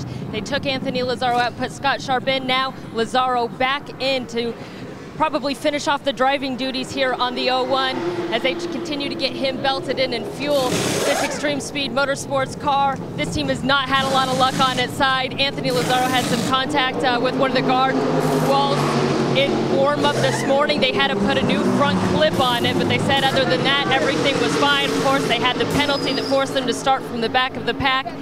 Anthony having a little bit of trouble getting him fired up, but that pit stop's complete and he's on his way. Boy, I'll tell you, we have seen that just a little issue getting some of these LMP2 cars to refire and get back on track. That one wasn't too bad of a delay, just a little hiccup, and he got it going again. Now it's time for Anthony Lazzaro to really put his head down and just absolutely eat this track up. He has got to gain some time here in terms of this championship for his co-driver, team owner Scott Sharp. Yeah, and I don't quite understand why they made that early pit stop, because Anthony Lazzaro and Scott Sharp are both pretty quick, so why they would make that additional stop early in the race really doesn't make much sense to me. It would have made more sense to bring the other car in the pit lane, but what do I know? Well, I would agree with you on that. Here is the number 18. Saw have a couple of little bit of problems a little bit early with that quick spin, and now in doing the driver change. And finally, from the lead in GT, Matteo Magliucelli is bringing that car, that beautiful Risi Ferrari, down pit lane for the change. There you see the yellow highlights on the helmet of Olivier Beretta as Matteo Magliucelli hops out of the car. Let's get down to Jamie. There's a little bit of a delay to begin this driver change. I did see Olivier Beretta shaking his head as he was trying to get into the car. He had to readjust the belts. Matteo now helping him get those belts on. Fueling almost complete. It looks like the guy's ready with 4 new Michelin tires. I would say clearly they're happy with the balance of this race car, but I think that's evident by what they've been able to do. You can see some damage on the front of this car. It doesn't look like it's anything deeper than cosmetic damage. As I mentioned earlier, they were told don't hit anything. The team doing their job. That was a flawless pit stop for Risi. That was a great pit stop, and again, that little bit of damage just coming in that contact with Jan Magnussen, and it really didn't hurt anybody too much, and it certainly doesn't seem to have hurt this car, and it was just 2 guys not aware that that other car was there, and they got away with it, and it's been a brilliant run by Matteo from that point on, and now we'll see what the always impressive Olivier Beretta can do. And not only that, but the in-lap there for Matteo Magliucelli, the last lap in was the fastest lap in the race so far for that number 62 car, and here he comes now out. You can see the BMW stopped a lot earlier. This is a battle. Well, that is one of the P2 or the LMP Challenge cars, and I wonder if there was some contact. There was a huge scrum up at turn 1. That's the number 8 car. Yeah, as the BMWs were trying to come through. The class leader. Oh, unbelievable for this car. It had driven brilliantly, and now there's just something, just some bodywork folded up on that tire. It's still going pretty quickly at this stage. You can just hear how upset the crew chief was there, saying, bring it on in, we'll fix it. Unbelievable development here. That car just run absolutely flawlessly, and I think was just caught up as Beretta brought the Ferrari out. The two BMWs wanted by in a hurry, and I think that number 8 car got caught in a sandwich. Yeah, that's a great shame for the number 8 team. They needed a bit of luck. They've been fast on most of the races this season. A great first stint there by Chris Cumming. He hands over the car, having completed the minimum drive time. Now he did a stint and a bit before handing over to Kyle Marcelli, but they're going to have to come in now. And as a result of that, Michael Gouache, who made that early pit stop in car number 52, he now is in the lead of the class, and he is the guy who is battling with John Bennett for the championship in PC. Absolutely. Came in here second in points, but with Colin Brown, who is the points leader, moving over to the Core Autosport Porsche, really Gouache, the erstwhile point leader, coming in here. So this whole scenario takes on even more importance in watching what unfolded. Now, we certainly are going to see Gouache make the throw over and change it over to Dane Cameron as well. So it's going to be interesting to see how this one plays out. On board now with the number 93 Viper as that machine continues to accelerate up the hill, that steep climb. Now, engineering innovations from the race car often make their way into production models. Jamie House shows us the latest and greatest features making their way to the new Chevy Corvette. With this being the first time the American Le Mans Series has raced here at Circuit of the Americas, the engineers are all working overtime to make sure that the cars have a good base setup. But only the driver actually knows how the car is responding to the changing conditions, and because of that, they've put controls right here on the steering wheel. On the track, the driver can adjust things like the traction control, the way the steering input's handling, the engine mapping, the way that they're actually burning fuel. But all of this technology has been taken directly from the race car and put into your street car at home. Some manufacturers do put it right here on the steering wheel. Others give you a knob where you can switch between different driving options. You can change your own traction control, your own engine mapping, your own stability systems. They figure if it's good enough for the racetrack, it has to be good enough for the street. Well, you know, maybe the old adage, race on Sunday, sell on Monday, doesn't quite apply anymore, but certainly the technology developed on Sunday you will find in that car you buy on Monday these days. And this is a classic example. We're watching that beautiful Corvette C6, the ZR6, and of course that new 7 is going to be coming out shortly, and the street car is pretty remarkable. Now we're watching this car leading Antonio Garcia in GT. Here's how it happened, and it was after that pit stop by the number 93 machine, Colt Tires, Jeremy. Yeah, indeed, and the Viper had just come out of the pits with Kuno and Whitmer and slides a little bit wide there, and Antonio Garcia takes the opportunity to slide on past, and since then he's put out a little bit of a margin over the second place car. It's about 4 seconds or more now between the number 3 Corvette and the number 93 SRT Viper of Kuno Whitmer. They're keeping this good battle. It is a strong one, and obviously this is huge in terms of points, because with the problems befalling the number 4 Corvette, this number 3 machine will pick up at this point a lot of points there, and Dirk Mueller still in the fray, certainly sitting right now 4th in the GT category, but with that margin as it sits right now, with these guys leading, they are going to really be able to maybe open that up a little bit. A lot of racing to go, but you know, at this stage, that's where it sits, of course.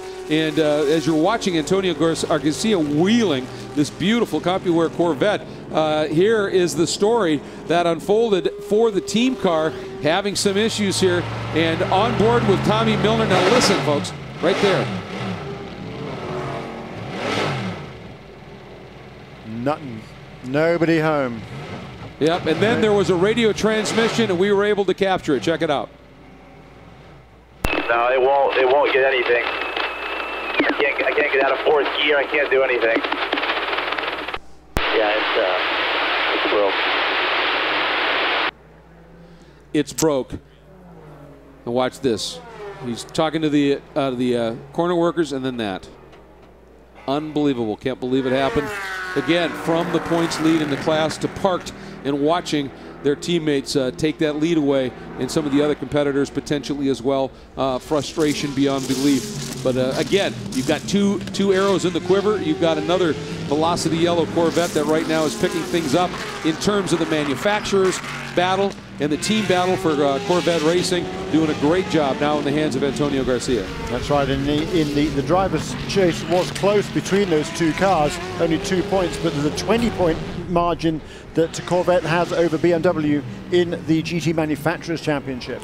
And here we see the leader in the class in the LMP Challenge category by Continental Tire. That is Mike Gouache. Remember, they started at the back, one of those teams that didn't get Mike quite enough time in the car to get within 115% in one of the classes, or one of the sessions, I should say. And as Mike brings that car in, they had effected that very early change. Dane brought it in, gave it to Mike.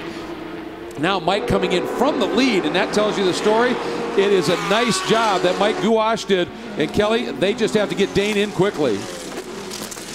This is the second pit stop for the 52 car. Mike Gouache is out. His teammate Dane Cameron is in. Mike Gouache led the PC Championship early in the season. He's driven with an array of co-drivers. Most recently today, Dane Cameron, who used to coach Mike Gouache, now serves as his teammate. He was forced to start the race due to the penalty. Now he comes back in to finish this thing off. It looks like a clean pit stop. Dane said he's been really thrilled to get back with Mike Gouache and help him get back in that championship chase. Boy, and that car came to life very quickly. That was a great stop by PR1 Matheson Motorsports. Absolutely it was, and that was Bobby Oracle there, the team principal of PR1 Matheson Motorsports, along with Ray Matheson and Ray and Leslie Matheson, and a great little family operation here. Yes, the Oracles, and you could hear Bobby fired up, and it's exactly what Dane Cameron did, and away he goes. And Michael Gouache did complete, I believe, the minimum 1 hour requirement for the silver driver, so now Dane Cameron can go to the end. And here's what happened to put the wrinkle in the back of the number 8 that was leading at the time.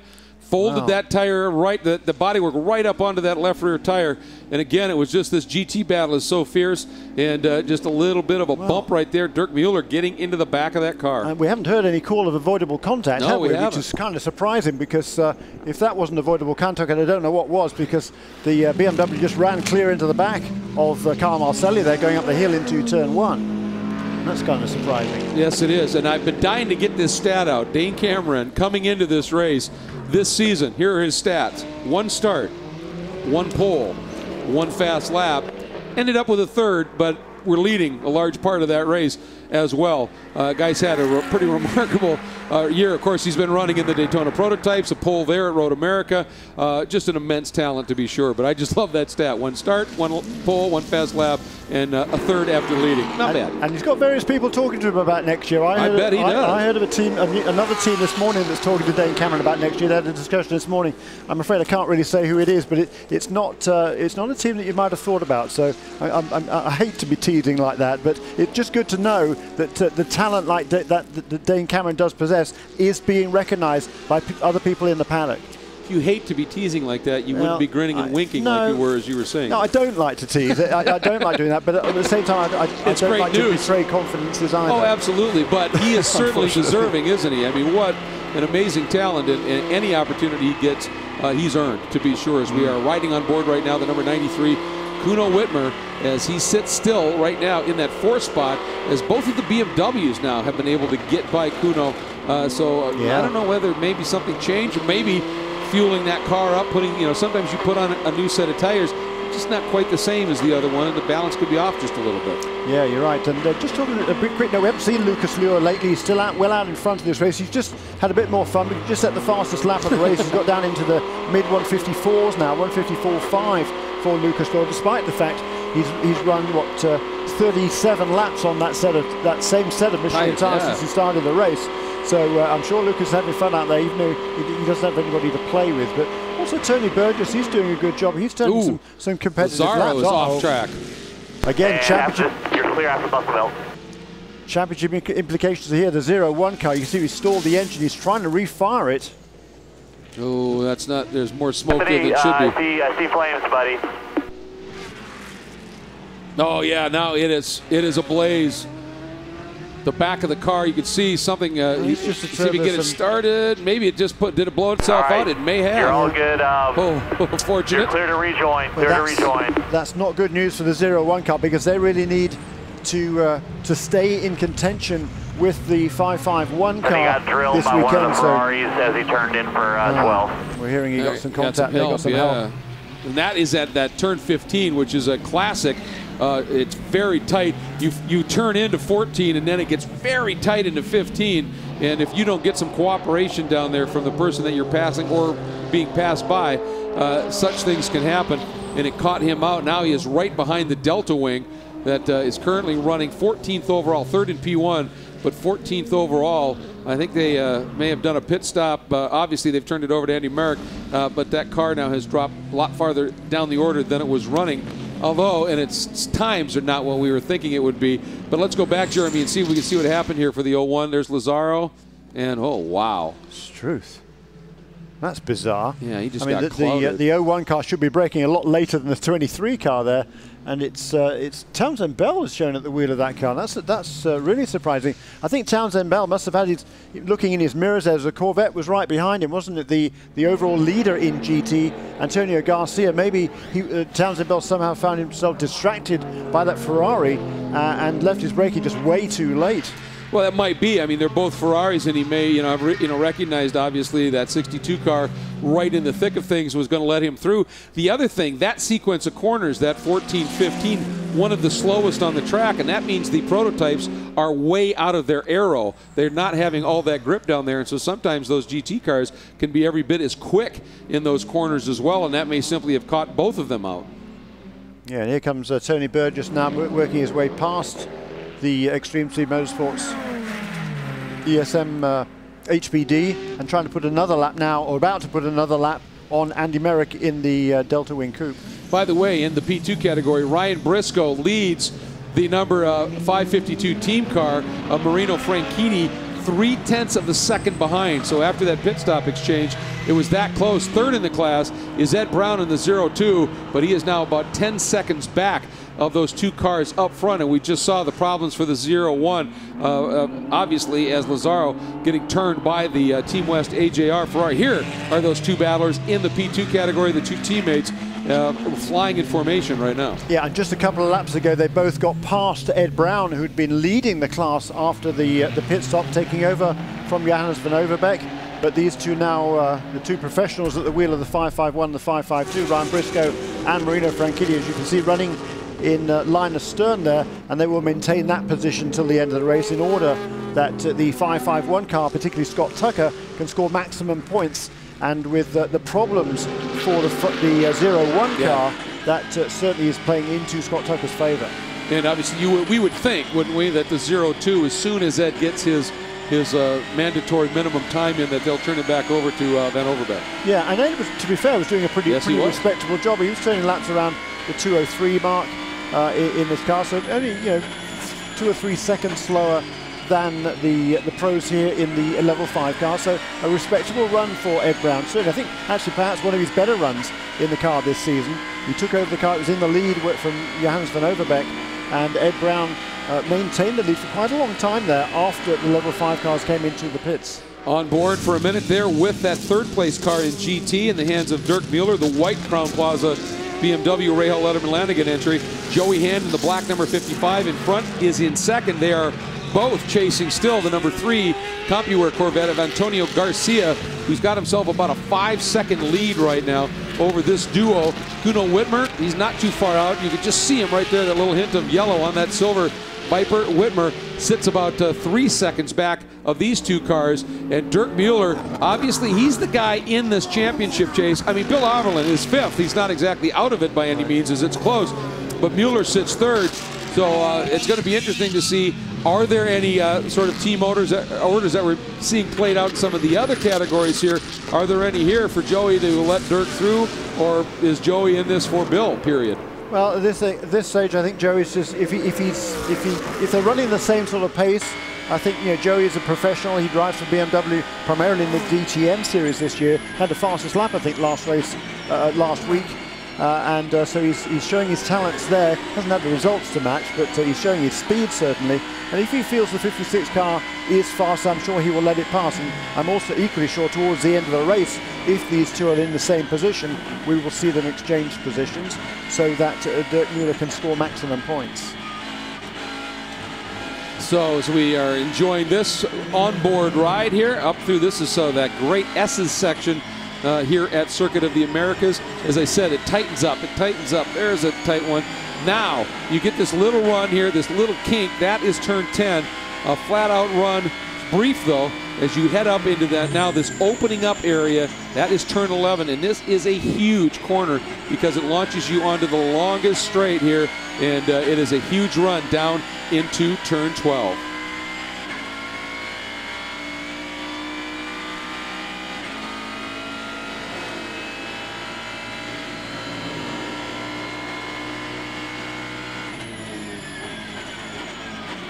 Boy, just enjoying that onboard ride. Here's turn 12.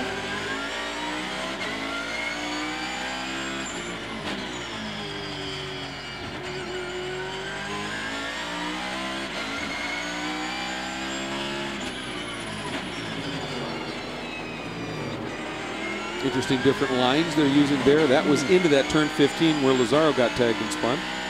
And this is that triple right-hand corner. It's 16, 17, 18.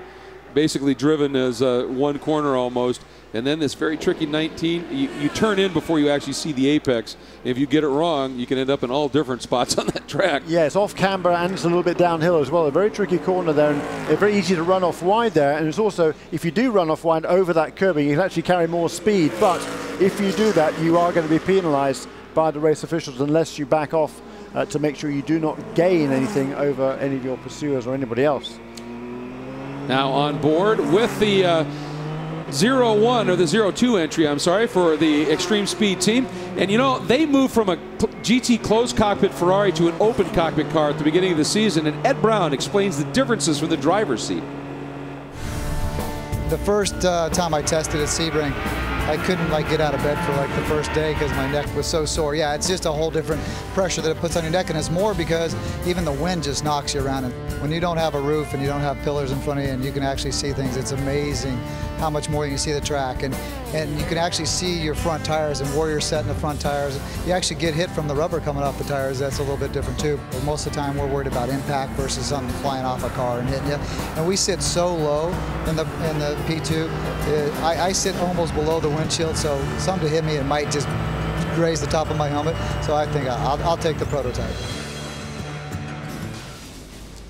Well, that's a good perspective on it, and obviously then you go the other way. You go from an open cockpit car to a closed cockpit car. That's exactly what the Delta Wing has done with this new entry.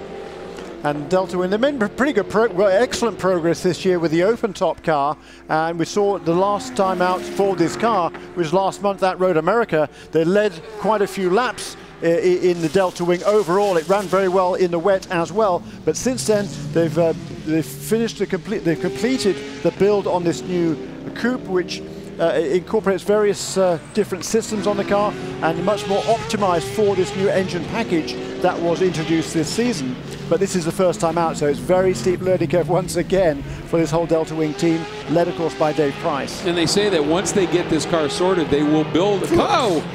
That's one of the things that that closed cockpit will confound you with a little bit. As we heard Ed Brown say, when you've got all those pillars and things around you, visibility is an issue. Yeah, it is an issue. And I was talking to both Catherine and Andy Merrick, and particularly looking left out of this car is really tricky because of that pillar. It's very difficult to see, particularly to the left, because they sit on the left-hand side of the car. So that A pillar is kind of right there in front of your left shoulder, and very difficult to see somebody coming alongside you. Now, of course, you can see the straight line advantage of the Delta Wing, but that's very frustrating for Dane Cameron there, because I'm sure he feels that he has a faster lap time overall than Andy Merrick. But last time around, they were almost identical.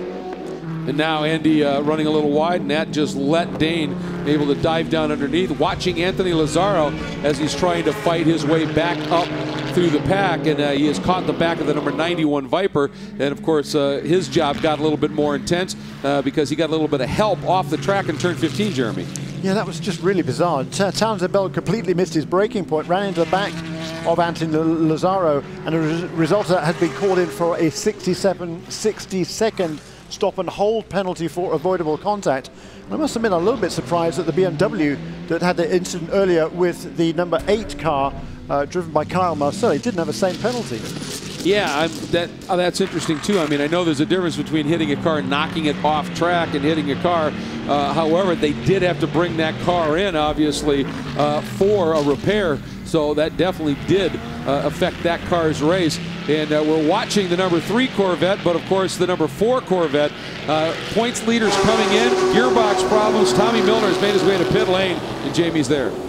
The way the rule's written, guys, is that you have to finish 70% of the race in order to score any points. Tommy Milner or Oliver Gavin not going to score points today. So, Tommy, as a championship leader, how do you guys rebuild and get ready for the next round? Yeah, like you said, just kind of put it out of our minds a little bit and move on to the next one. Unfortunately, there we had a gearbox issue today that we struggled with over the weekend, but we thought it was all right for the race, and obviously it wasn't the case. So, unfortunate for us at Corvette Racing, and with Oliver and myself, obviously, leading the points formerly, no longer, that's for sure, but our teammates there in first, so that's a good thing for Corvette Racing. And, you know, fun racetrack, had a lot of fun here, but looking forward to next year now. All right, thanks for coming. Putting a brave face on it, but that's gutting, there's no question. Yeah, it certainly is. They're coming here with the championship lead, done everything right this season so far. They've had a couple of niggles, certainly, but to come away with no points here with only 3 races remaining in the season, very, very frustrating indeed. As the defending champions, too, that won the championship last year, you know, well placed indeed.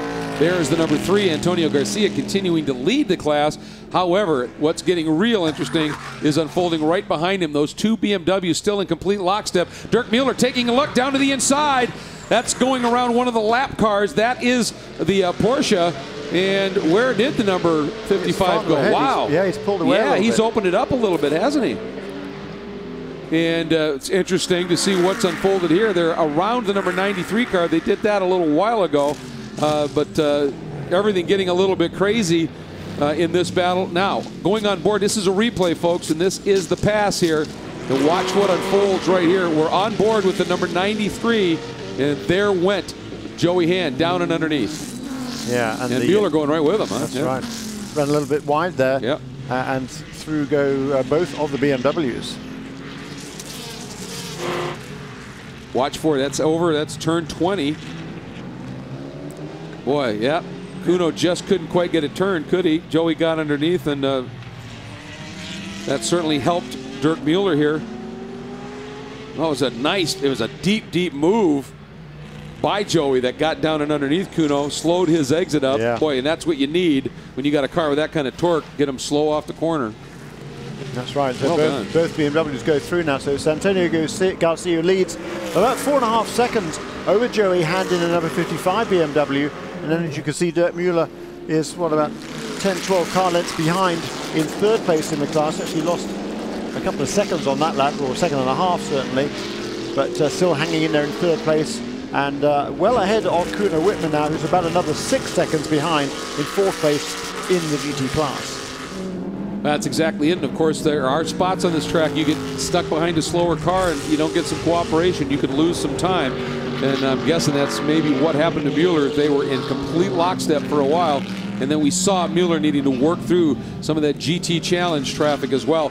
Each weekend, the American Le Mans Series has a lot of different series that run as well. Crowd pleasing to be sure. And the Cooper Tire Prototype Lights Championship, one of the great ones. And that ran just a little bit earlier today. We're going to take a break, but first, some highlights from those races. Doubleheader for Prototype Lights this weekend. Ryan Booth, second in points, starts on the pole, but damp track conditions bring out problems in turn 1. Christian Padalicchio, Daniel Goldberg get caught up. That's going to bring out a full course caution. And under that caution, our pole sitter, Ryan Booth, slows. When we go back to green, he slows even more. And then more action on the racetrack. Enzo Padalicchio pushes his way past Mikhail Goikhberg, and then number 10 for 2nd place. But at the checkers, celebration is going to be for Sean Rahal, our points leader. He takes yet another victory. Here's a look at the results from both rounds from here in Austin this weekend. We'll be back to more American Le Mans Series action from Texas. Everything we ever thought of. Everything we fight for. Everything we dream of. Everything we are. The 911. Porsche identity. Rated E for everyone. We dream of speed, of pushing to the limit, and beyond. We dream of racing the ghosts of history, of perfect passes and podium finishes. We dream to compete. We dream to win.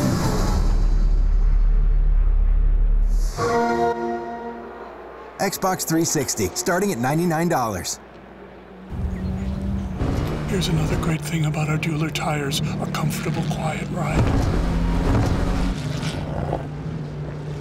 Whose idea was this? Corporate. At Bridgestone, our passion for performance knows no bounds. Power is hypnotic. We're mesmerized by it, spellbound by it. In its raw form, it is just unharnessed energy, but in the hands of those who understand it, revere it, and know how to bridle it, it can become one of the strongest gravitational forces in the whole universe. So why are we drawn to power? Because we can't stop it. Race into the night, October 19th at Road Atlanta's Petite Le Mans, powered by Mazda. See the world's fastest and most exotic 200-mile-per-hour Le Mans sports cars at Road Atlanta. Petite Le Mans, October 19th. There's so much to love about Bridgestone's Dueler tires. The amazing traction, the quiet, comfortable ride, and they're really tough. It's like loving 3 tires in one.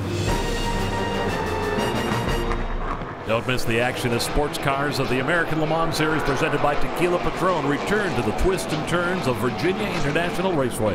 The gloves will be off as championships are on the line. For more information and to order tickets, go to virnow.com. Well, that is a great venue as well. One of the strong suits of the American Le Mans Series presented by Tequila Patron.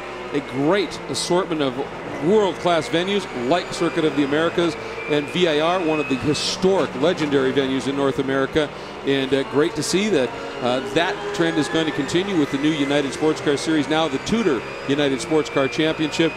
We talked about a little bit earlier in the show announcing their schedule, 12 very strong venues. So we're going to see world-class sports car racing continue. And we just saw the number 30 on screen, sitting in the lead now with Sean Edwards in that Momo car. And here is the second place car, Damian Faulkner, back in pit lane in the Port Lavaca Auto Group machine from the Racers Group. Yeah, with an hour and 10 minutes to go, these guys can get to the finish from here. So that's why we're seeing pretty much all of the leaders in GTC coming in to make their final pit stops of the day. And again, a little bit of strategy playing out here. Obviously, they can get to the end. Should there now be a caution, anybody who didn't stop is going to get caught out. So I would suppose, Jamie, anybody that hasn't stopped might be needing to.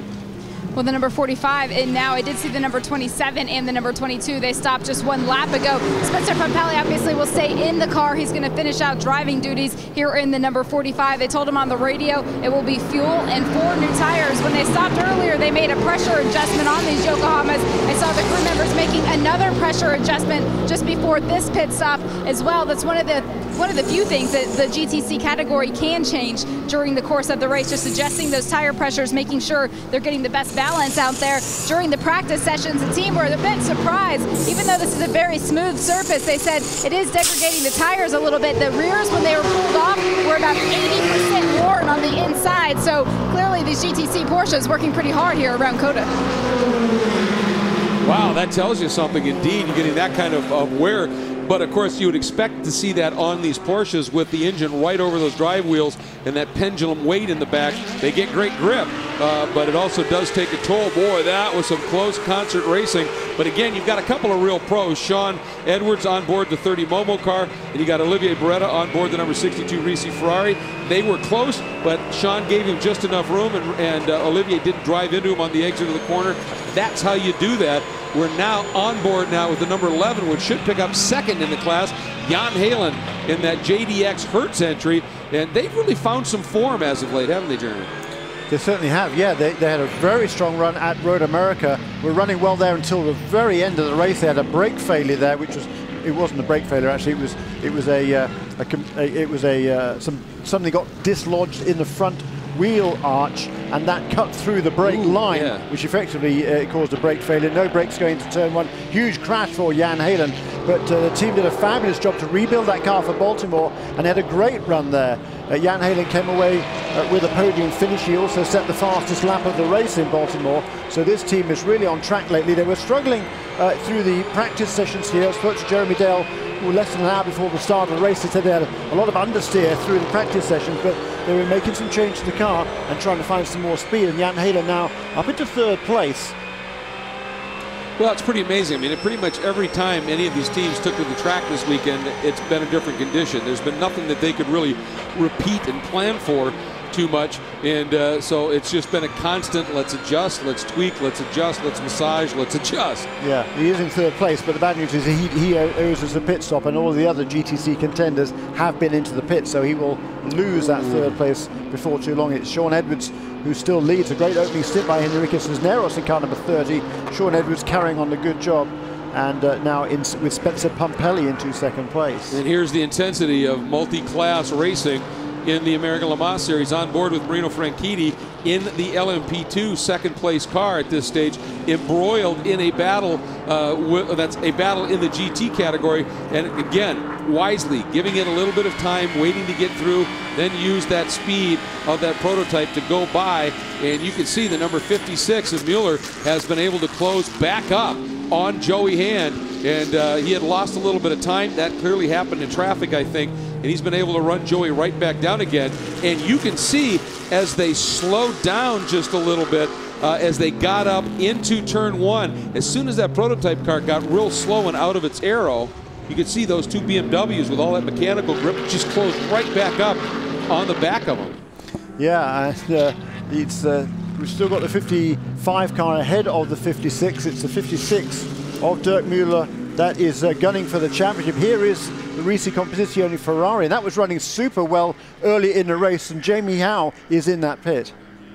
Actually, just in front of the pit, I can see that they are doing, it looked like they did a driver change. They did. I see the yellow helmet of Olivier Beretta out of the car. So Matteo Malicelli back behind the wheel of the number 62, just ahead of them on pit lane, the number 30 of NGT Momo Motorsports, also making a pit stop. We did see Henrique Cisneros go out to the car. The rule says that the co-driver can go and assist the driver while the fuel's going in. So what he did was he took him a fresh water bottle, put that in the car so that Sean has enough water to get to the end of this race. Guys, it is very hot out here. About 120 degrees on pit road out on the racetrack. Just working so hard in these closed cockpit cars. Some of the teams actually put a temperature sensor inside of the GTC cars during the test session on Thursday. Temperatures reached 140 degrees, so can't imagine what these guys are going through right now. It certainly is a workout, and the body language to me then when Beretta got out of the car, he gave that door a good old slam as he walked away. He didn't even look back. And I think Beretta, that was not a great stint from Olivier Beretta. He wasn't turning particularly good lap times because that car in the first stages of this race with Matteo Malicelli at the wheel was absolutely flying. Came from the back of the field to the front, and then Beretta has slipped back. He slipped back to about, what, 5th or 6th place in the class before making his pit stop now. And it will be once again Matteo Malicelli who will bring that car home to the finish. Yeah, a bit of frustration maybe showing down there in pit lane, and you know, you talked about it. We had tremendous heat here on the early part of the week, the test days and the like. Temperatures were just corking hot, unbelievable.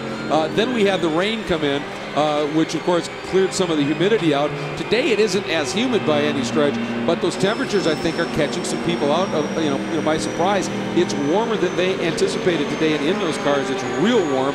With wind, yeah, you pointed that out too. Yeah, because it wasn't windy the last couple of days, so that wind has certainly made some differences out there, and you know, it very much is a workout.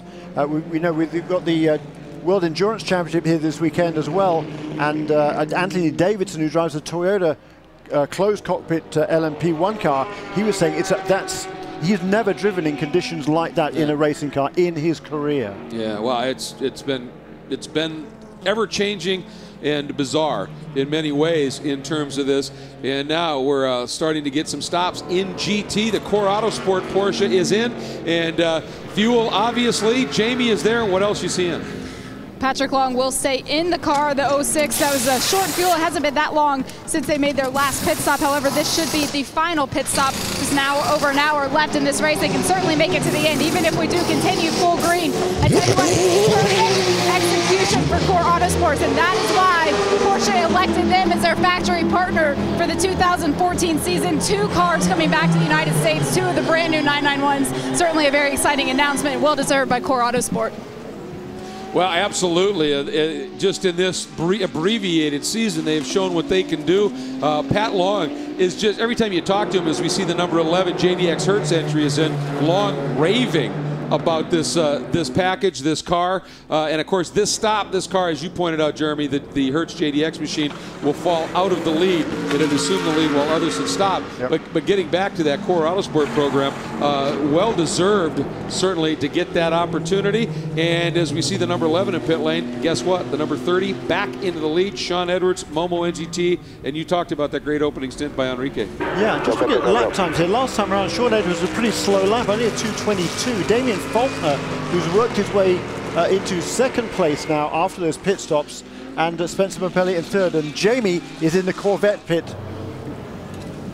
Just like the action out on the racetrack has been, just go out and clean and stay fast. That's exactly what Corvette Racing's doing here on pit lane. There's absolutely nothing out of the ordinary happening. Antonio Garcia will stay in the car up on the jacks. They do have 4 new Michelin tires ready. This car's still running on the cellulosic E85. They've done a lot of development on this car. We just saw the 56 BMW and Dirk Mueller pull out. It looked like a clean stop, and he got 4 new Michelin tires put in. The 93 SRT Viper in as well. That looked to be a quick stop. 4 fresh Michelins on the SRT Viper. Meanwhile, we just saw the 22 Alex Job Racing GTC car get in. That's the championship leading car. They're having issues. The temperature, the engine temperature has gone up. Power has gone down. They tried changing the engine mapping on a pit stop a few laps ago. That didn't help. They just now tried unplugging some sensors. Word from the team right now is they're hoping to make it to that 70% mark. Wow, and again, huge championship implications there. That number 22 car, Jerome Blekemolen and Cooper McNeil, last year's champion. Yeah. They are leading by only 6 points coming into this race. Nelson Canachet Jr. and Spencer Pampelli in that number 45 Flying Lizard car. Here are the point standings. If you on the screen here, we can see that that deficit now is going to be eaten away by Canachet and Pampelli. Yeah, and Cisneros as well. You're driving with Sean Edwards leading the class. They're going to close in as well. Absolutely. So huge developments here. And by the way, that was an incredible stop by the SRT Viper team. When you consider that they also did a driver change, they put Jonathan Bomarito back into the number 93. I was kind of almost taken aback when I saw him driving out and recognized the helmet, and that it was Bomarito. So maybe it's plenty warm inside that cockpit. But also, Bomarito was so quick in the early going. Now the number 55 is in. Joey Hand for his final stop. Kelly. Hand getting the last moments of fuel. Now remember, we heard his teammate Bill Oberlin said they'd do anything they could to help its sister car and Dirk Mueller in the 56 win this race, win the championship. Well, they hadn't made that pass. The 55 had been ahead of the 56. I had a quick word with Bill Oberlin. I said, what's the deal? Are you guys going to let him by? He said, hey, we haven't been given the order now, so we're not going to do it until we're told to. Behind them, we see the 91 SRT also coming in for what should be, hopefully, its final pit stop as it gets its fresh Michelin's put on. The 55 is out. Looked to be a clean stop here at BMW as SRT behind them wraps theirs up. Go. The 91 SRT admits that this has been a bit of an Achilles heel. They don't like to talk about their pit stops, but that one looks pretty good to me. I think they both had some great stops, especially when we talk about the driver change in the 93. Good stuff by the SRT Motorsports program. Again, a team that's been in existence now essentially for just a little over a year in terms of on-track appearances, and the development has been substantial. We go back to it. Road America was the first track that they raced this year that they had raced on last year, and they were 5 seconds plus faster in qualifying there. They've done their homework, or as you guys say, they've done their sums. Yeah, that's exactly right. They have. They've ticked all the boxes as well. Really doing a fine job with that team. Looking back here at the number 9 car, running 6 in the PC class. That is Bruno Junqueira. That's certainly not been the run that they wanted. They had that long pit stop we saw after a very good opening stint by David Heinemeier Hansen, and now it's Bruno Junqueira who's at the wheel of that car. But in PC, it's Kyle Marcelli in car number 8 who has a pretty substantial lead. And there he is. And boy, you know, for a minute that looked to be hugely in jeopardy after that contact when the BMW got into the back of that car, folded that left rear bodywork up onto the tire, but they got down into the pits and were able to get that pulled off of the bodywork or off of the tire. Didn't look like it really did too much damage to it, so that's a good thing. Now remember, coming in here to the to Circuit of the Americas, Colin Brown, leader in the class in terms of the points by 8 over Mike Gouache. Colin is racing the Porsche here, so he will get nothing. Gouache still is relatively well placed, just trying to see exactly where he's running in the order right now. Dane Cameron in the cockpit now, but they are second, so Gouache is certainly going to close that up. Just a great opportunity for that team and certainly for Gouache at this point. But boy, I'll tell you what, Marcelli and Cumming, this has been their day, and they should. They've earned it. It's been a brilliant drive by both of them, Jeremy. They've got a 55-second lead now over this car here. Dane Cameron at the wheel of the car started at the back of the pack because they had a penalty after qualifying because of the Michael Gouache did not drive in the practice sessions yesterday, the official practice sessions yesterday. So it's Dane Cameron now. He's worked his way up to now into second place, about a 55 seconds behind the leader, Kyle Marcelli, as we said. But what's interesting is the Tom Kimber-Smith in the 05 car for Core Autosport is now he's actually been losing ground to Dane Cameron. The gap between those two over the last 6 or 7 laps between the two leaders has stayed about the same, but the gap from Cameron to Tom Kimber-Smith, it was about 13 seconds. It's now about 20 seconds. Yeah, big change. It's interesting watching the times on clear track. I just watched Cameron turn a 2-minute flat .3. That is awfully quick in this category. There is a look at those very serpentine. That first corner down there is 12, 13, 14, and 15, all very tight corners that these guys have to negotiate. There you see the 2 short course options. You can run 2 different layouts here at the same time if you want. That short course option was run here when the Aussie V8 Supercars came along with the World Challenge Series. But back on the long Formula 1 course here as we hop back on board the number 551 P2 leading car from level 5, Ryan Briscoe. Well, I'll tell you, that margin, they are really flying in formation, aren't they, in that category, Jeremy? It's been half a second, 0.3 of a second, 0.4 of a second. These guys right now, they are running with a rear gunner at this point. Yeah, that's true. They've been in lockstep pretty much the whole way. 5.51 ahead of the 5.52. In terms of best lap times between the two of them, it's been Marino Franchitti who's got the brownie points there. He's got the fastest lap in the class at 157.9. That compares to Johannes van Overbeek's 159.1 in the first stint in the 02 car. And Ryan Briscoe has turned a 158.8 as his best lap. But Ryan Briscoe, he's not under any illusions. He's not out to go particularly fast. All he needs to do is stay ahead of the 5.52 car, and the level 5 motorsport team isn't going to let the other car go past in any case. And now it's a question of, as Mike Conway, Brian Briscoe brings his car into pit lane for its final pit stop of the day, a clean stop here, and then Mike Conway will bring this car home to the finish. And he's on the rev limiter, which there's a mandatory speed in pit lane, and it's electronically controlled. You get it into a certain gear, hit the button, and just keep your foot on the throttle, as is Lucas Luhr bringing the overall race-leading P1 machine from Muscle Milk Pickett Racing, that glorious-sounding HPD Honda, down into pit lane. Should be turning over to Klaus Graf. I believe Jamie will tell us what's unfolding. Couple prototypes on pit lane. Number 551 hit his marks perfectly. That was Ryan Briscoe behind the wheel. That team executing their pit stop at the number 6 of Lucas Luhr just came in as well. You guys called him an Iron Man, and that's exactly what this stint was. He did almost 2 full hours in this car without a drink bottle. I can't even imagine that. I've had several bottles of water myself, and I'm just standing here on pit lane. You see Lucas Luhr helping Klaus Graf get his belts on. It's very tight. Very tight inside of these prototype cars. Crew members also working on something on the other side. Looked like they're switching out the data card that the series requires that they use, so that the series can look at all of that engine data, make sure they don't need to make any performance balancing adjustments. Perfect execution down here. 4 new Michelin tires. It's those tires that were just on there did that full stint with Lucas, so they've saved a lot of time on pit lane already today. It's another great stop. But I'll tell you, you can see this is a team that is uber comfortable right now. And they're not slow. They're not running low lap. I mean, they're driving hard. You always, when you do a pit stop, you're going to push as hard as you can in the pit stop to practice, because that maybe next year will come into play in terms of a championship. But they're so in their groove. Did you see Lucas Luhr, once he finished with the belt, stood up and just watched the guys as he's standing on the side pod of the car while they're finishing the tires, then hopped off casually, comfortably, let them finish their job, didn't get in their way. Amazing stuff.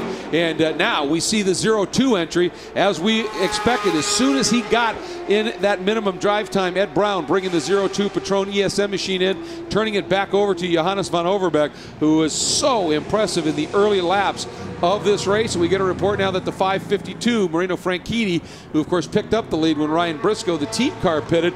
Franchitti bringing that car in. We expect he will stay on board, and he will be able to bring it home as well. And as you were talking about, once again, it'll all come down to right now Marino playing that rear gunner role for Briscoe, because that is the car, Briscoe's car, that Scott Tucker is in and wants to accrue those points.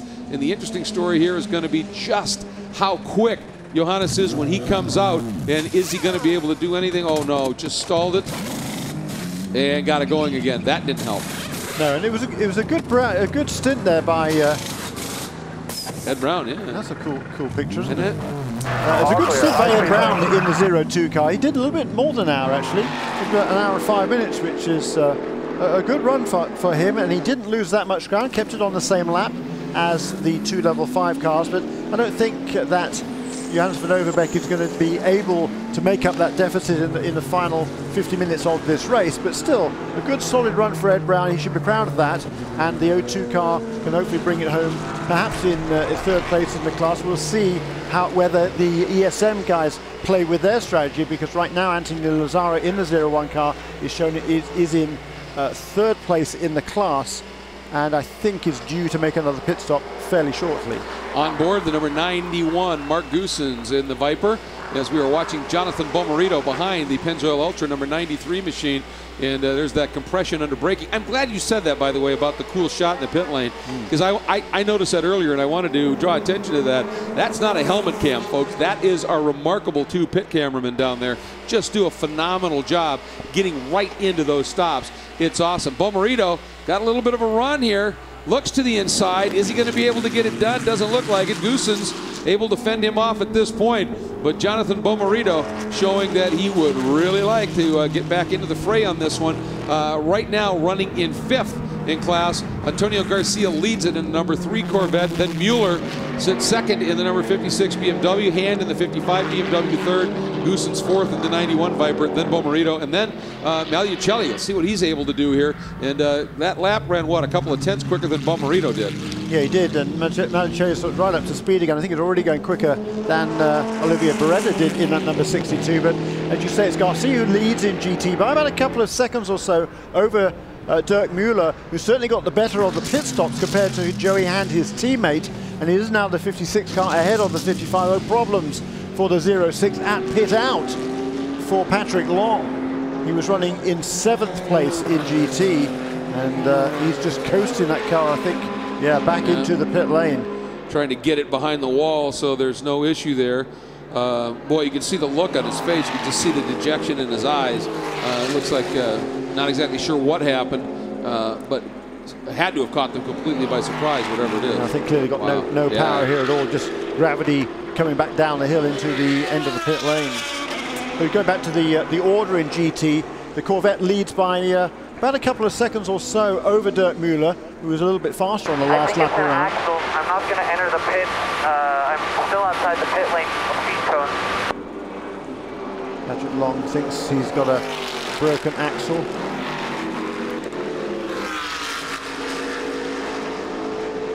Great strategy that Patrick is playing out by himself. Because once you go into pit lane, other rules apply to what can happen. So he's waiting right on the verge. You see that yellow marker there? That's pit exit. You're absolutely correct. Stay where you are. We're sending some mechanics. They're going to ask the officials if they'll let you roll us backwards through the pit lane. Yep, he wasn't sure exactly what might happen if he did that. And you could hear him radio and said, I'm not going to go into pit lane. And so had he essentially reversed into pit lane, that may have been penalty stuff. Yeah. So what they're going to say is, can he just let it roll back into pit lane, or does the crew have to pull him back into pit lane? Smart kid. Yeah, certainly he is. Boy, he doesn't miss a trick, Patrick Long. And yeah, the rules are you're not allowed to use reverse gear in the pit lane. So they will wait for the IMSA officials here and or the crew to pull that car into a safe location out of the way. Behind the wall there.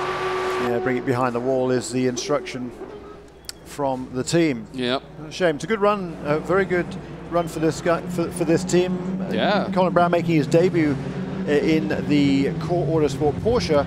A disappointing day for him because he'd be giving up the lead almost certainly in the PC Championship. But looking at the bigger picture, you know, perhaps the opportunity to be a semi, at least, factory driver next year, that's pretty enticing. In that 2-car program that's just been announced, a factory effort, first factory effort in GT racing in North America from Porsche. They've been heavily in factory support with the Flying Lizards and with the Paul Miller team, but this is a full factory effort done in conjunction with an existing team. That's big news indeed. And Colin Brown, in the early part of the race, remember, he was right in there. He was turning laps as fast as anybody else in that category, running in that 4th spot, part of that great battle in the early going. So I think he acquitted himself pretty well. And boy, I'll tell you, he's got somebody to measure himself to in Patrick Long, doesn't he? Yeah, certainly does. I think we saw a pit stop a little while ago for the class leader in PC, Kyle Marcelli. Brought the number 8 car into the pit lane. He's now dropped back to 3rd place in the class in PC. It's Dane Cameron who now leads it. I believe has to make he owes us another pit stop. Tom Kimber-Smith, who's about 18 seconds behind Dane Cameron. He, I think, too, has to make another pit stop. I'm not 100% sure about that. Yeah, believe he does. Cameron? I believe you're right. There's 06 on the hook, and the reason that they take the car now into the paddock area, now you can get all hands on that car. Ooh, yeah. Kimber-Smith is in right now, actually. In fact, so he does owe us a pit stop. Thank you very much, Tom Kimber-Smith. Don't you love it when they make us look brilliant? Now, let's see. We're going to get a look at what happened here with Pat Long on board the Core Porsche here.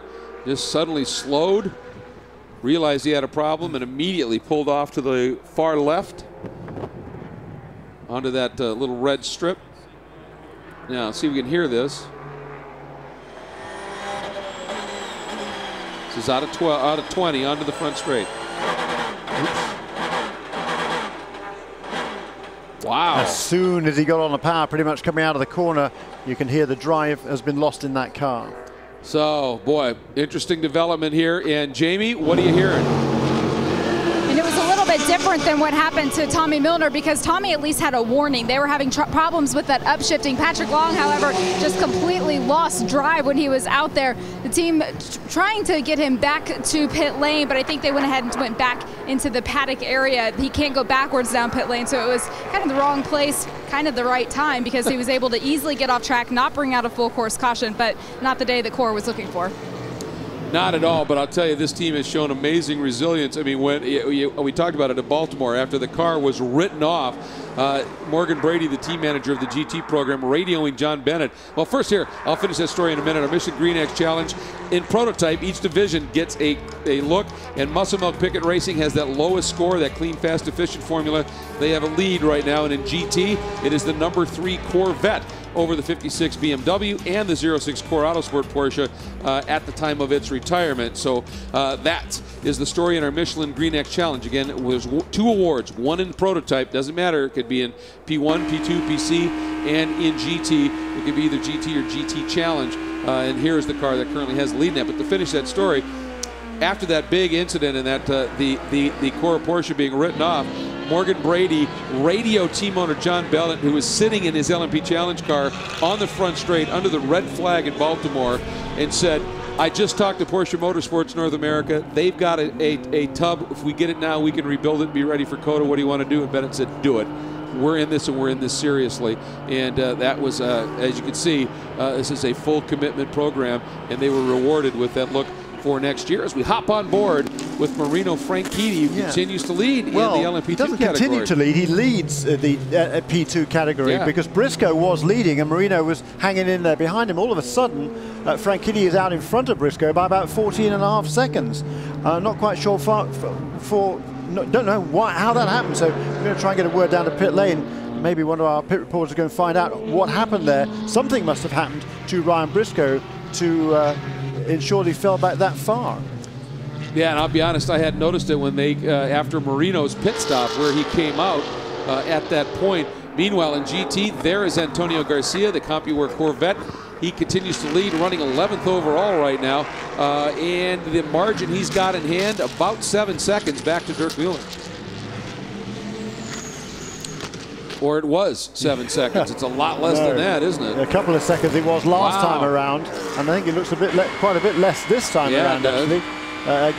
Goes Garcia across the line at about 1.6 seconds now, the gap between first and second. And Joey Hand about another 3 or 4 seconds behind in third place. Then a little bit of a gap back to the two Vipers, 93 and 91, Jonathan Bomarito and Mark Goossens. And Matteo Malucelli, 6th place in that Risi Ferrari. Yeah, so Bomarito did get around Goossens and picks up that 4th spot in running some very quick laps right now.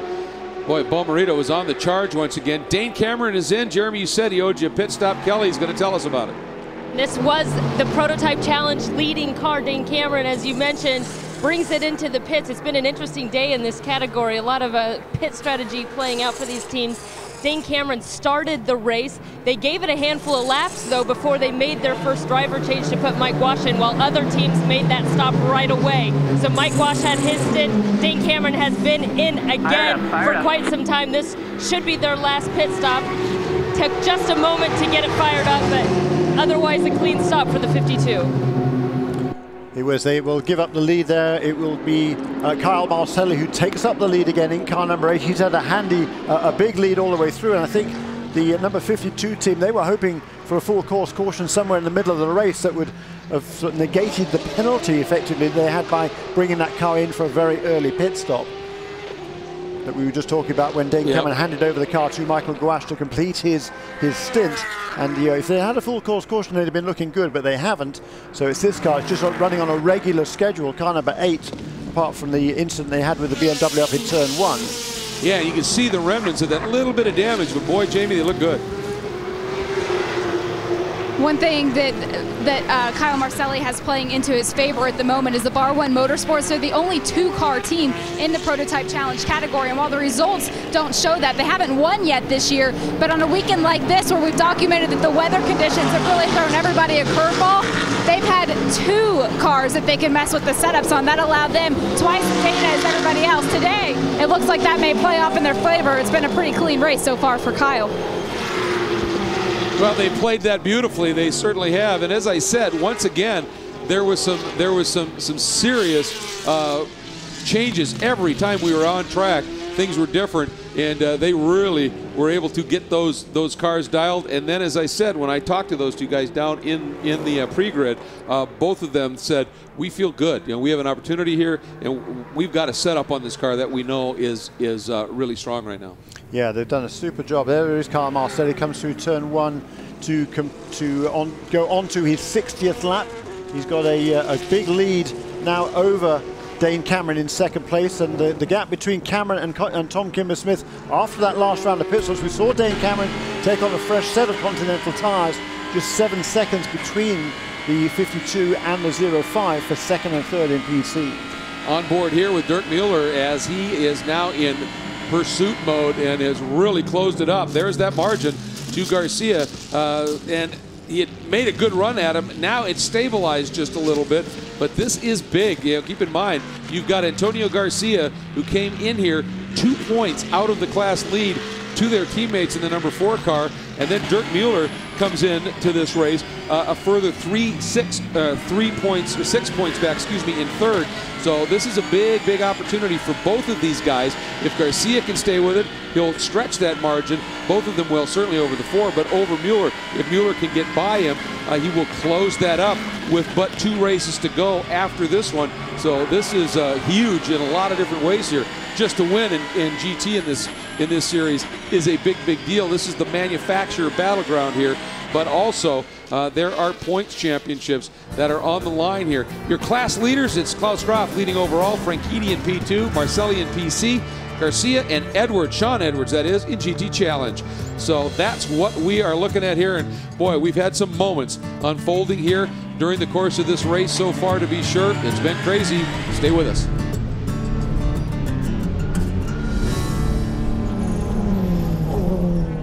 There's so much to love about Bridgestone's dueler tires. The amazing traction, the quiet, comfortable ride, and they're really tough. It's like loving 3 tires in one. Rated E for everyone. We dream of speed, of pushing to the limit and beyond. We dream of racing the ghosts of history, of perfect passes and podium finishes. We dream to compete. We dream to win.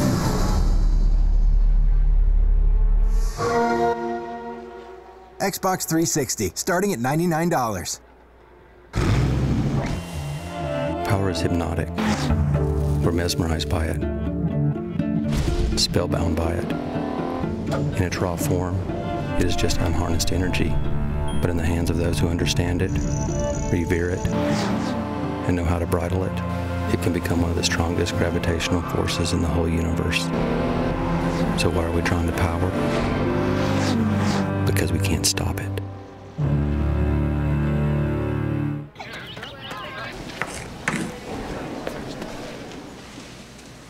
You did it. You solved Corman's enigma. How did you do it, Professor? Professor? No, I'm not a professor. I'm just here to see my daughter. She's a dance major. But I did stay at a Holiday Inn Express last night. Stay smart. Stay at a Holiday Inn Express. Here's another great thing about our dueler tires, a comfortable, quiet ride. Whose idea was this? Corporate. At Bridgestone, our passion for performance knows no bounds. Everything we ever thought of. Everything we fight for. Everything we dream of. Everything we are. The 911. Porsche identity.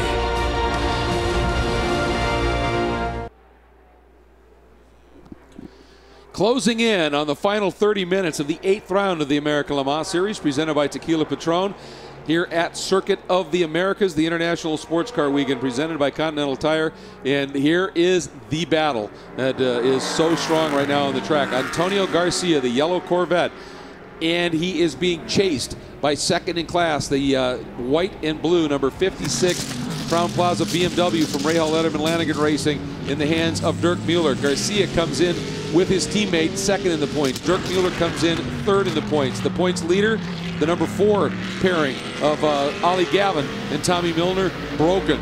They won't even get 70%. They get nothing today. So this battle has huge implications on a lot of different levels. It certainly does. The Corvette's still looking very, very strong, particularly if Antonio Garcia can stay on here in the lead. And he's just set his fastest lap of the race a lap or so ago. Antonio Garcia, a 2:05.796. That compares to the best that BMW of Dirk Mueller has done, is a 2:05.4.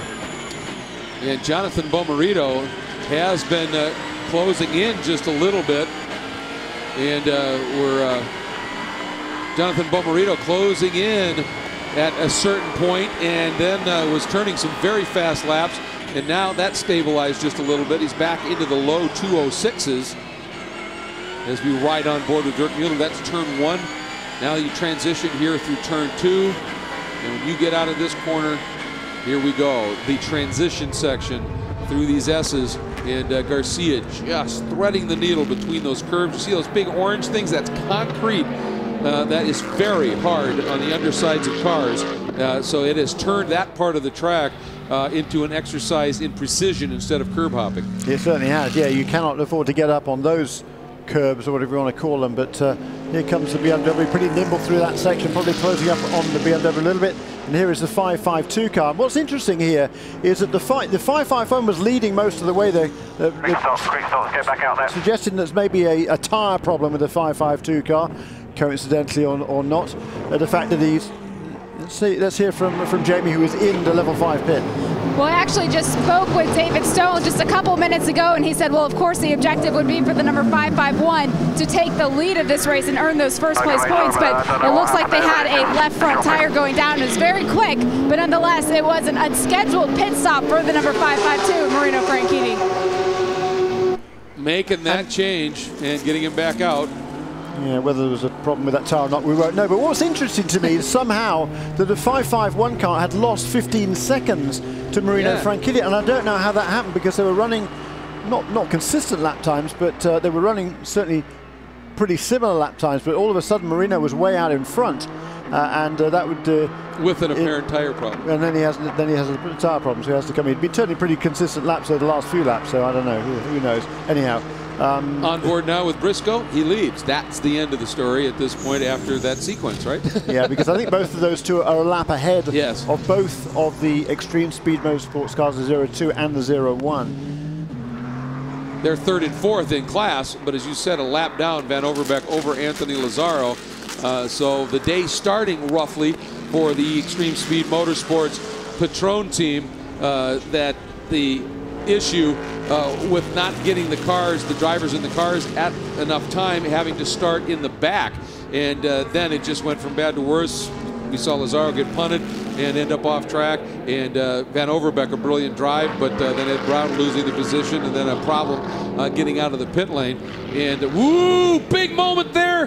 Number 3, Garcia getting way wide, and Dirk Mueller almost able to dive up the inside, and Garcia able to finally get it woed down and get it back in the lane. But boy, I'll tell you, we were just talking about precision through that section of track, and you get off that line over there, you get behind in your steering is the simple way to put it, and it almost cost him huge. Yeah, and Garcia then got very defensive into turn 11, and the Dirk Mueller car was able to get a good run onto the straightaway, but it looks like the Corvette has a bit better straight line speed. Boy, amazing Merrick. stuff. Yeah. Andy Merrick making good progress, bringing his lap times farther and farther down. He got into the 203s. Yep. Oops. Locked up that inside tire as he got in there, and it really slowed him down. Nice job by Andy as he immediately got out of the throttle and realized, you know, I don't want to affect this. If I can get by him clean, fine. But these two guys are battling huge in GT, and let them both go through. As you can see, that section right there, that tower, just this side of it is the amphitheater where some great concerts unfold here. Yeah, and that was the 4th place PC car of Tristan Nunez, the red and black car, moving its way through that little battle as well. Battle going on for 2nd place in PC now. Tom Kimber-Smith, after those pit stops, Cameron was leading, but he came out on fresh tires. I don't know whether Tom Kimber-Smith did change tires, but he was able to get the 2nd place away from Dane Cameron. But now Cameron closing in again, just 0.4 of a second between those two cars. That's the 05 and the 52. They are the championship leading cars effectively in PC. Well, not effectively, they are the championship leading cars, 1st and 2nd in PC. So that battle again is very, very important for those drivers. Well, it's interesting too. Tom Kimber-Smith and Dane Cameron, their last laps, 5/100ths of a second different. I mean, that's pretty interesting. How close they are running on a clear track. It is incredibly close. That battle, as you said, for 2nd in LMP Challenges. We are now under 30 minutes to go. And here is that battle again. Boy, after that one little moment there by Garcia, you could tell, obviously, Dirk Mueller said, a weak link, a little chink right there in that armor. I'm going to see what I can affect at this stage. And there is Andy Merrick again. You see in that Delta wing. Again, he does not, he'd like to get by these guys, but he wants to do it clean. And you could see the class act that he was. He had that little problem. He just slowed down and let these guys go. Yeah, quicker than both of these two last time. Was Joey Hando in third place in GT. He's about 5 seconds behind this battle that we're watching now between Antonio Garcia in the Corvette and Dirk Mueller in that number 56 BMW. Boy, it's been fascinating to watch these cars, and you're really seeing cars with strengths in different areas. Jamie reported just to us from pit lane that she had a little chat with Armelin, and he said it's 5 to 7 miles an hour different at the end of that long back straight between the Corvette and the BMW, but the BMW is really quick through those quick transitional S's, and that certainly makes it awfully exciting here. We're seeing some great stuff.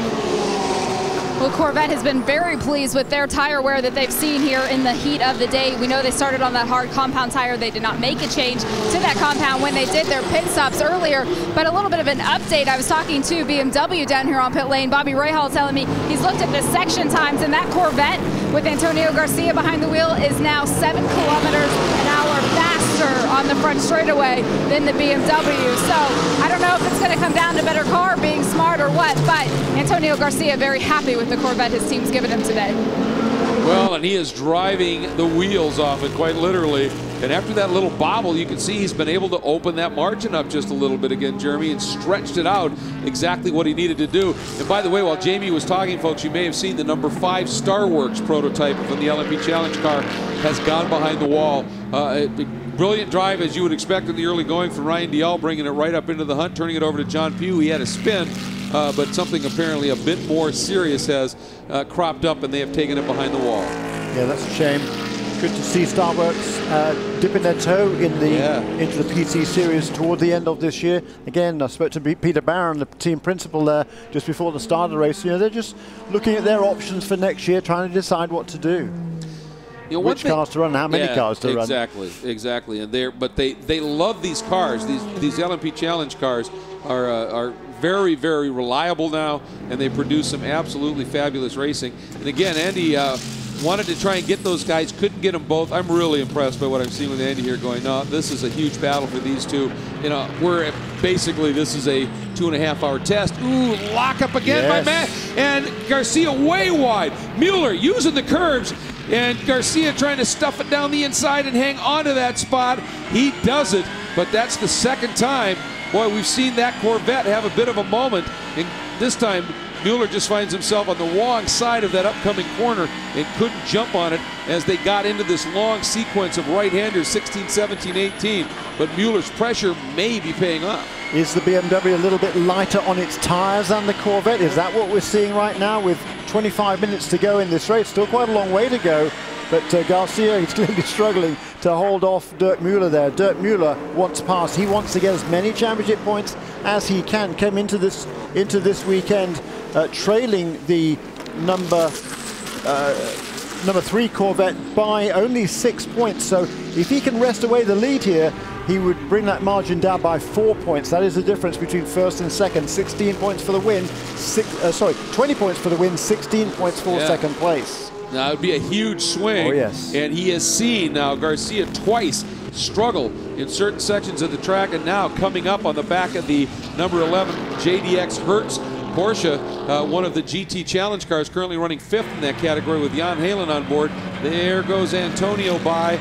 Boy, and that's what he wanted. He got him at the right spot, and that just sort of blocked off Mueller just a little bit, and it gave Antonio, who had nothing but white hood in his mirrors, gave him actually about 3 or 4 car lengths, but they're going to have to do it again. I think they're coming up on the back of Andy Lally in the Dempsey Racing Tully's Coffee Porsche. Yep, indeed, but they've got him now on this long straight, and we'll see. But Mueller is about to be swallowed up by an LMP Challenge car, and that is part of the issue in this multi-class racing. Look at this, 3 abreast down into turn 12, and a nice job by the Chopard Porsche letting everybody slide through, just seeing what was coming in his mirrors. And now you've got an LMP2 car in the mix as well, and Mueller is going to be frustrated beyond belief. Yeah, number 48 car, they've had problems earlier on, several laps down, so wisely keeping out of the way there. They're in 9th place in the class and unlikely to improve upon that. Boy, so stay out of damage, basically. Yeah, exactly. And Mueller now is just watching that yellow Corvette get smaller and smaller and smaller. This is that 15, 16, 17. Now he's going to swing, go around the outside of Lally, exit of 18. Now he's got to get it off to the right side of the track, set up for 19. And now the run up into turn 20. And this might actually help a little bit as the Corvette getting passed by the P2 car. Look at this scrum of cars as they come onto the front straight. I think every class represented there. Yeah, I think so. P1, P2, GTC, GT, you're absolutely right. All of them are right in there. And battling up here towards, up the hill towards turn 1. Yikes. That is very, very busy. There is number 81 car. That is Renger van der Zende. He's 5th place in the class in PC, trying to track down Tristan Nunez, but on that lap around, he was just held up by all that melee of traffic, and he lost quite a bit of ground. He's about 18 seconds behind Tristan Nunez. Those cars running 4th and 5th in PC. And of course, Renger van der Zende, pole sitter in this class, first pole of his American Le Mans Series season. They've been doing select races, is the way he put it. But boy, I'll tell you, would they be a great addition full-time to this championship.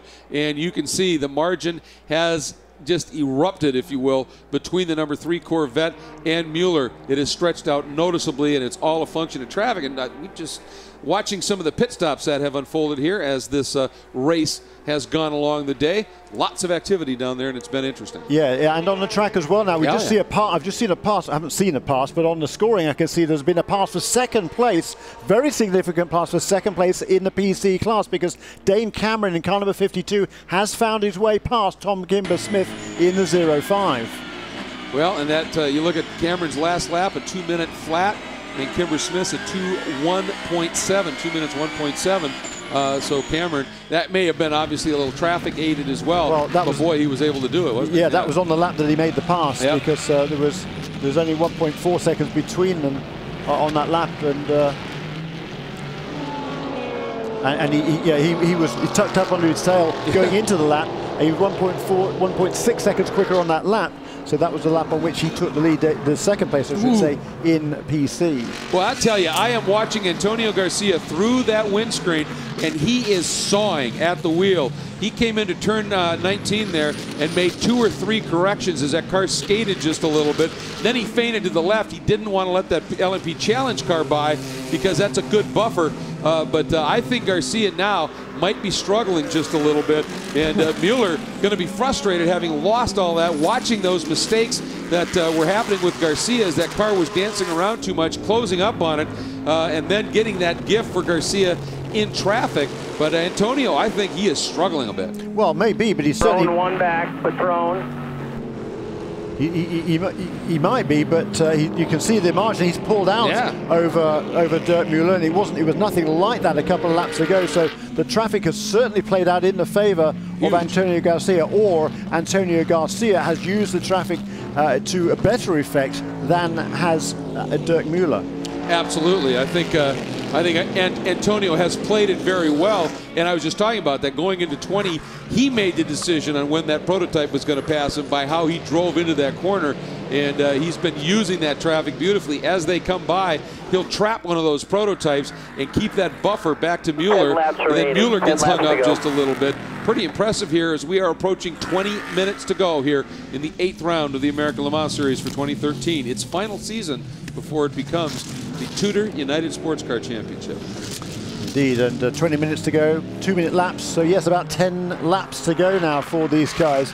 And some of them are going to be hanging on there, and others, they want the race to go a little bit longer. So, but all sorts of good battles all the way through the field. Like this one. This is GT Challenge. There is the Momo, that beautiful red and yellow Momo NGT machine. But right astern is Damian Faulkner in that 66 Port Lavaca Auto Group Viper Exchange Racers Group Porsche right there, pole sitter in the class. And Damian has been waiting for this. He has been looking for a day like today. This weekend he put it on pole. He's in with a shot at the fight, and he's one of the guys who may be racing for a ride next year, and this is an opportunity for him to let people know, yeah, you want me in that car. Yeah, very much so. And Damian, he was absolutely thrilled with that pole position yesterday, his first of the season. And they've had some ups and downs this year, TRG, with Damien Faulkner and Ben Keating. Ben's made quite a few mistakes, it has to be said. But Damien Faulkner, he's been fast when the car has allowed him to be fast. Certainly being very, very quick this weekend on this very challenging race circuit. Put the car on a pole, and now he's trying to, little by little, whittle away that gap to Sean Edwards in front of him. Yeah, last time as they came by, the margin was 1.7 seconds. And boy, but they're turning such similar lap times. A 2:13.9, 2:13.8 for Faulkner. As you said, little by little, a tenth at a time. But if he can find a couple of gaps here, he'll be right in it. And last lap around, actually, as Sean Edwards said, his fastest lap of the race in that car, 2 minutes 13.901. Damien Faulkner's best set the lap before was just a couple of tenths of a second quicker. Yeah, Faulkner, as you said, it's in small increments, but he is closing.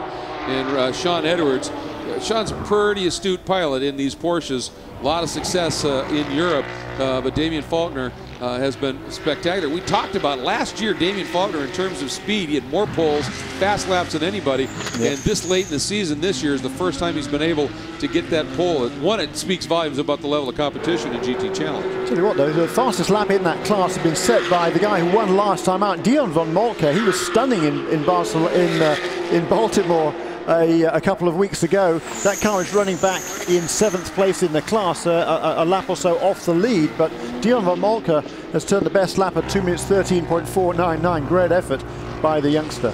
It certainly is. He has been a bit of a revelation this year. He started, it was amazing to me, after the start of his season, he had that great win in the Rolex 24, then came to Sebring, ended up winning there, and after a certain point, he had all these wins and no ride. And Flying Lizard said, you know, and this speaks volumes, I think, for Seth Nyman, who said, we got to take care of this guy. He deserves this. And boy, has he stepped up for them.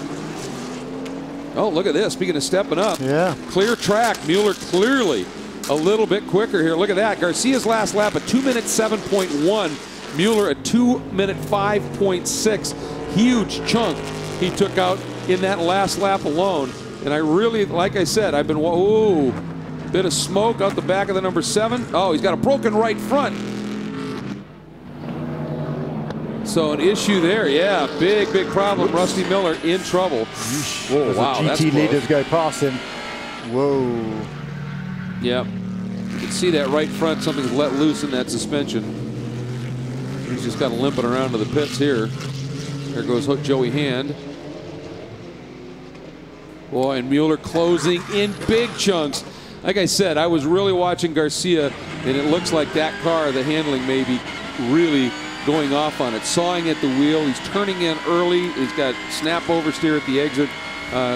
Mueller really coming after him. And we get a report the 7 car clouded one of those, I was talking about, those orange concrete back curbs, if they will. Yeah, watch this. We got a replay of it. Here's what it can do, folks. Pow. Man, yeah, just destroys the right front on that car. Yeah. And yeah, there he goes off the road there. Quite a bit of damage to the right front corner of that car. We saw Tommy Dreesy make a mistake earlier on, and it was, well, we didn't actually see it, but he was involved in some contact somewhere. He was called for a stop and 60-second hole penalty. He'd been running well up until then. That put him kind of out of contention, but now that day gone from bad to worse for the number 7 guys. Number 8 guys, a teammate, however, for Bar One Motorsports. Kyle Marcelli still well out in the lead. He leads by about 27 seconds over Dane Cameron, who is holding on to second place ahead of Tom Kimber-Smith, having made that pass about 3 laps ago for second place in PC. 15 minutes remaining. 15 minutes to go in this GT battle. Boy, is this going to be fascinating to see whether Antonio Garcia can hang on in the Corvette. And Mueller, again, just gets trapped a little bit as one of the prototypes goes through. And now that prototype, that's Briscoe, who is leading in the LMP1 or LMP2 category in front of teammate, and in the other car, the 552 of Marino Franchitti. Well, Briscoe doing what he needs to do in terms of the level 5 team and Scott Tucker, and right in the middle of this battle between these two great combatants, Antonio Garcia in the Corvette and Dirk Mueller in the BMW. Yeah, and nice to see that that Ryan, I was just going to say, Ryan isn't forcing the issue here. I think he knows he's got that lead. He's got a, you know, it's his teammate behind him. He can just stay put in the middle, not mess up this battle in GT. Class act. Absolutely right. No, he needs to make sure he just brings that car home, doesn't get involved in any incidents whatsoever. You can see that Marino Franchitti just coming into the corner. He's only about 5 or 6 seconds behind him, but I don't think Marino will be making any passes, at least if he wants to keep his job, he won't. So he'll be settled there in second place in the class. Third in the class in P2 is the 02 car, Johannes van Overbeek. He's actually set the fastest lap of the race in that class. That's a 57.989 as opposed to, actually no, I lied, because Marina Franchitti has just improved on that a few laps ago. Has done a 157.7 for Marina Franchitti and a 158. AC off. For the 551 of Ryan Briscoe. Did you hear that call? Danny Binks just radioed to Antonio Garcia and said, turn the AC off. The AC robs a little bit of power. And, we're getting a report that was actually the 56 car. Boy, that sounded like Binksy, but that was the 56 car. So apparently he's told him, turn the AC off. That'll give you a little bit more power. You can deal with it for just a little over 12 minutes here. Go get him. Yeah, this battle has been back and forth, hasn't it? We've seen it close up, and then the gap expand a little bit again. And right now it's pretty similar. Another P2 car coming. Another P2 car coming there. Last time around was the BMW was about 0.4 of a second quicker. They came across the line this time around, and let's have a look at this at the times. Garcia 206.4 against Dirk Muller's 206.9. So that lap, Garcia in the Corvette pulled out about a half a second over the BMW. Yep. And I think some of that, he had that prototype in between. You talked about Marino Franchitti just setting the fastest lap in the LMP2 category. You know, he may be, essentially under orders to let that car up front, the 551, win. But being a racer, being competitive beasts as they are, okay, I'll let him do it, but I'm going to get fast lap in this race. Yeah, and a new fastest, usually every inch of the road there is to the BMW. A new fastest lap of the race just set by Klaus Graf, a 1:53.721. So he's really getting a good pace going there at the front of the field. He's way out in front. He's a couple of laps advantage, I think, at least almost over Chris McMurray in car number 16. And Chris, he's been turning some good laps as well. His best was a 1:57. Look at that, Jeremy. That is Franchitti comes out of turn 11, running into the sun now, puts his hand up to keep that glare out. And boy, he's really struggling to see there. And I think he just gave a wave to Dirk Muller to let him know thank you, and I'll try and get out of your way here as fast as I can. But boy, that sunlight is fierce. And we're hearing the GTC battle. Boy, has it. It is on as Damian Faulkner, look at him, just rim shot, ride that curb as he is stuck on the back of Sean Edwards in the battle for the lead in GT Challenge. Boy, they're using all the road, aren't they? Cutting the corners as much as they possibly can. And we saw Sean Edwards. He was in a little bit of trouble in Baltimore for allegedly blocking the guys behind him. Well, he was blocking the guys behind him, wasn't he? And using the European style of driving, which isn't the same as you run over here. You can see now that Edwards pulls to the inside. That's fine, as long as he doesn't now move back to the outside to defend his score. Look at it, Damian Faulkner tries to go all the way around the outside. Well, and that is exactly what Edwards got into the argument with the officials, was he would make that first move, that's fine, but then when the other car would move, he'd swing back out like that, and they said, you can't do that. That's a reactive move, that's blocking. He stayed put, and Faulkner almost went up the outside. I would have thought that if Damian had dipped the brake, cut down underneath him, he may have been able to get the drive off. Maybe he's trying to set him up to do that the next time they get to one, or maybe up into that very inviting turn 11. Yeah, so certainly a tremendous battle going on here. And there's nothing to choose between these two. The last lap around, though, it was certainly Damian Faulkner who had the advantage over Sean Edwards. But now Sean Edwards has got that gap against, what, 4 or 5 Porsche car lengths between the number 30 and the number 66 car of Damian Faulkner. And, of course, now here comes one of the prototypes, but this is long straight. They ought to be able to get by, you would think, and be able to make that work. The interesting thing here is Damian Faulkner at the exit of 1, he was there, and there are some schools of thought that say if you're good enough to keep that car parked around the outside at the exit of the turn, you're entitled to that piece of track, and driving the inside car going all the way to the exit curb is not exactly always looked upon well either. So this is going to be interesting to see if we see this repeated a little bit here, just what tack the officials will look at it with. Well, that's a good point, because Andy Lally, during the Rolex GT race here early in the season, he was called a penalty for doing exactly that, for ushering somebody off the road there on the exit of turn 1. So it's the same chief steward. We'll have to see whether he plays by the same rules here. But of course, on that occasion, on this occasion right here. No, Faulkner's inside, Jeremy. I'm sorry. Yeah. He's fighting for it. Oh, that outside line was a little bit quicker. Yeah. But Damian Faulkner, he's got the bit between his teeth. This is 19. So pretty soon we're going to revisit turn 1. Look at that, Damian Faulkner just jinking to the inside a little bit to try and get Sean Edwards to distract his attention perhaps a little bit, but Edwards didn't do that at all. He kept his concentration. He's got a bigger lead coming out onto the front straight this time. He isn't going to need to defend, particularly with a P2 car diving down the inside of him going into turn 1. Now Faulkner might just get a good run on. Now of course you're running into the S's here, so you've got to have some absolute magic in your kit to be able to do something in the S's here. But Edwards obviously is, now let's watch. This is what I was talking about and what you were alluding to with Lally. Watch this on the exit here. Faulkner's there. He's even got the nose ahead. He stays put, and Edwards goes right to the exit curb. You know, if that had been a street course, that'd be wall. It would, and the interesting part is there, of course, with Sean Edwards taking that tighter line into the corner, he's going to need to use more road on the exit, so I think that's pretty much legitimate. All right, now another prototype coming up, trying to work. Kelly, what's the word on the 66 car? Well, if the 66 can pull off this move and grab the win in GTC, I'd expect to see a very emotional Damian Faulkner. This has been an incredibly frustrating and difficult season for him, and he has put everything into getting that pole yesterday. He said this is the best shot that they'd have at a win. The team has really improved. They've been working on tightening up this car, but after all the struggles that they have faced this season, I bet we'd see Damian have a bit of emotion on the podium. Well, he is an Irishman that wears his emotion on his sleeve. He is very open with that, and we've seen him, be pretty emotional, tears even previously when something very special has happened. I wouldn't be surprised at all, especially considering the intensity of this fight. The problem he's got to deal with now is he's got a slew of prototypes coming up behind him, and he in this battle, and he's also got the GT leaders that are coming up and going to play a role here as well. And well, I'll tell you, he runs such a different line through that corner, and he makes it work sometimes.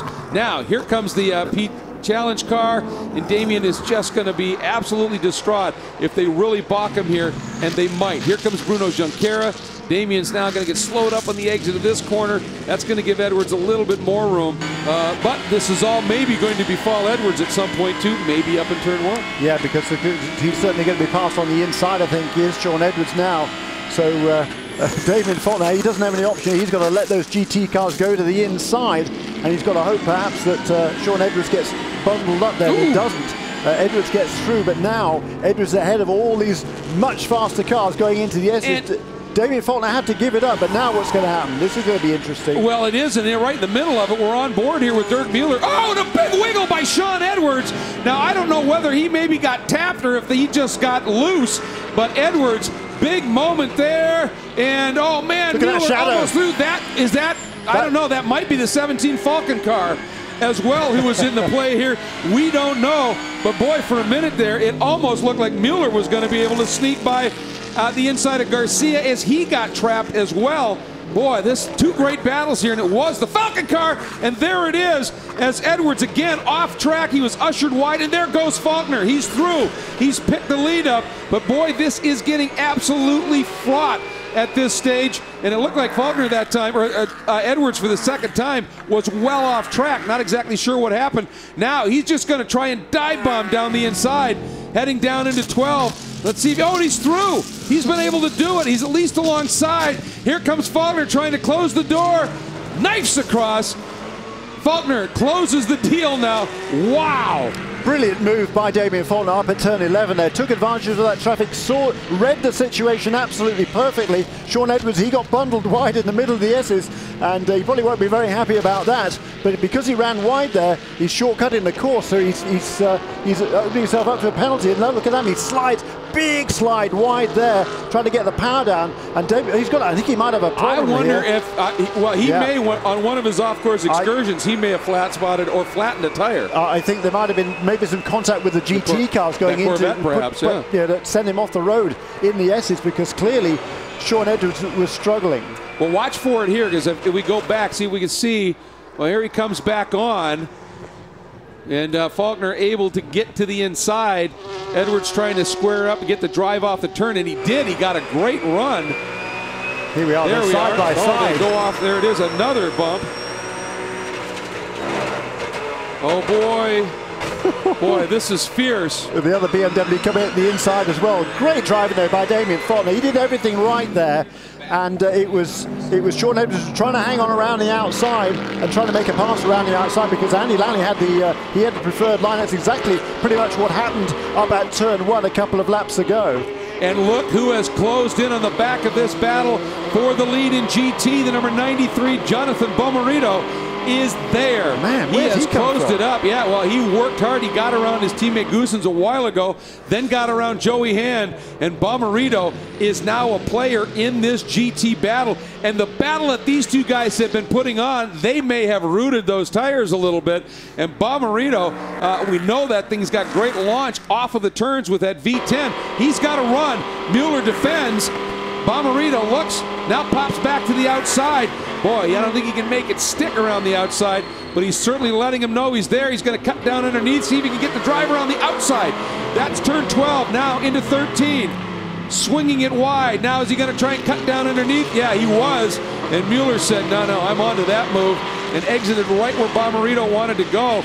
Great stuff here. We do get a report, by the way, the number 3 Corvette did take the back of the number 30 car, and that's what sent him wide, and that may have been what started the problem for the number 30 entry in terms of tires. Look at Jan Magnussen, a little bit nervous here. That battle between the BMW and the SRT Viper, that is playing into the hands of Antonio Garcia.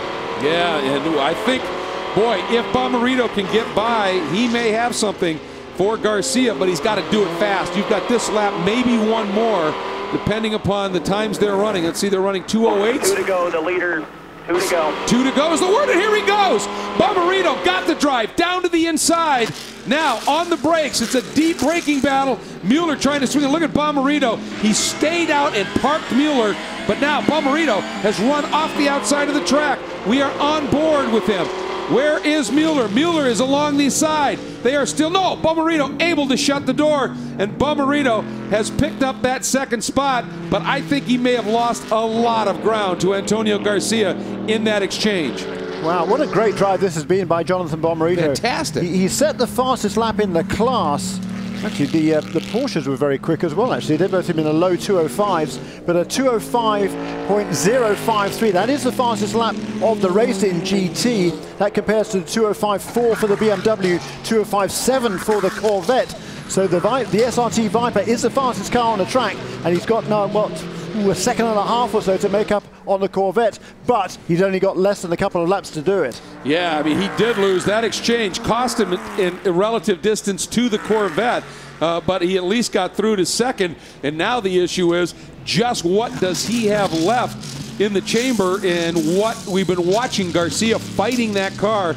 Just, he's driven it brilliantly, to be sure, because I don't think the car is exactly perfect anymore. I think those tires have gone off of it just a little bit. But Garcia has been just brilliant in his drive to keep that car there. But if Bomarito, we know this car gets off the turns incredibly well, and if he's got tire on that car, he's got a lap and a third to be able to work some magic. There's Mueller, and he's just starting to drop back just a little bit now from Bomarito. There is Garcia. We're down to the last lap as soon as they come through turn number 20, Jeremy. This is going to be, look at, boy, Jan Magnussen, look at it. Look at the hands. Yeah, the hands tell the story. He's nervous. He is certainly nervous. Jonathan Bomarito, though, he's had a couple of poles this season in the Viper. The best finish, though, a third place at Canadian Tire Motorsport Park. Oh, boy. The 6 comes by. The checker is out. So we are on our last, boy. If he had gone by those guys, one or two of those guys up front, that could have been a problem. But this is it. These 3 cars are the last cars on the lead lap, on the final lap here. This is the battle. So let's, I mean, we can look at it. Faulkner gets the win then over Edwards. Boy, that's going to be very special. But right now, all eyes right here, Jeremy. Yeah, I think about 2 hours, 45 minutes, about 6 or 7 seconds when Klaus Graf crossed the line there. So I'm sure these 2 guys, particularly Jonathan Bomarito, he would have hoped that, you know, if Graf had held off by 5 or 6 seconds, it would give them both another lap, or give him another lap to try and whittle away that deficit to the Corvette. But now, Antonio Garcia, he's got less than 2.5 miles to win the race in GT. And Faulkner just now getting the checker, so he will win the race in GT Challenge. Boy, what a wonderful story that is going to be. as we continue to watch this. Boy, Bomarito is closing. He is coming. I don't know if there's a, well, boy, he just made up a ton. And if he's good on the brakes here, let's see. Couple of corners, maybe 5 or 6. This is Circuit of the Americas after all. Let's see what he can do. This is that very tight now. This is into turn 13 and 14. And then now 15. There's Jan again. How There's Danny Biggs next to him watching. How the fingernails, yeah. Oh, boy, seriously. Unbelievable stuff here. Battery Tender provides our very special award here. And it is our Hard Charger Award, and it, without doubt, has to go to the 93 of Jonathan Bomarito. I don't know that he's going to get it done unless Antonio Garcia, who's a pretty solid driver, makes some sort of an error here. But boy, did Bomarito give it everything he could, Jeremy. Onto the front straight we go, and it will be Antonio Garcia and Jan Magnussen getting the win, claiming the point lead once again in an absolutely topsy-turvy GT Championship season. And what a run by Jonathan Bomarito to bring that car home into that second spot. I'll tell you, after the incidents-filled race in Baltimore, this is exactly what we wanted to see. There are your 5 winners. I'm off to Victory Circle. There's so much to love about Bridgestone's Dueler tires. The amazing traction, the quiet, comfortable ride, and they're really tough. It's like loving 3 tires in one. Deltran Battery Tender battery chargers.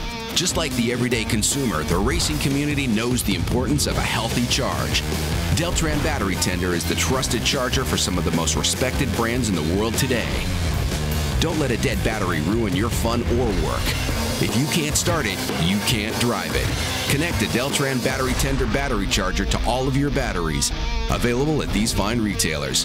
If it's not a Deltran Battery Tender, it's just a pretender. Here's another great thing about our Dueler tires, a comfortable, quiet ride. Whose idea was this? Corporate. At Bridgestone, our passion for performance knows no bounds.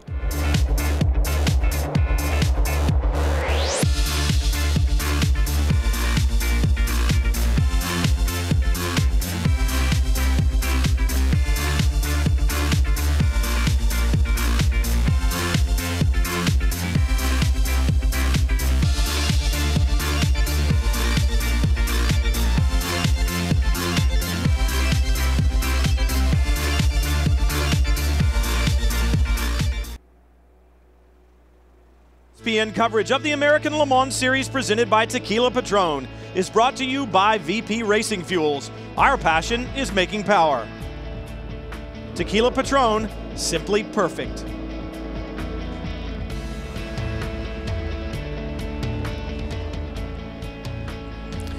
And as Greg Creamer says, after the trials and tribulations of Baltimore, this is a great way to bounce back for the American Le Mans Series presented by Tequila Patron. A tremendously exciting motor race. Out in the front, of course, Klaus Graf didn't have any real opposition in P1 perhaps, but a good run for Chris McMurray and Tony Burgess to bring that home in second place. But the other battles in the other classes, particularly GT and in GTC, absolutely tremendous. Great entertainment for this good crowd on here on hand at Circuit of the Americas. It's been a wonderful facility, and we've seen some tremendous racing all the way through, and I think we've certainly had our money's worth this afternoon. P1 results: Lucas Luhr and Klaus Graf. He extends his lead as the most successful driver in ALMS history, does Lucas Luhr. His 48th win in his 93rd start. Shares that car with Klaus Graf, who set the fastest lap just about 7 or 8 laps from the end of this race. Dyson Racing in second place, and a third place finish. Good finish at least for the Delta Wing. Actually, I don't think he did finish at the end. It dropped out a little while before the end, but it had been a good run for Andy Merrick and Catherine Legg in that new version of the Delta Wing Coupe. We'll see that car being developed in the last few races of the season to get ready for the 2014 campaign.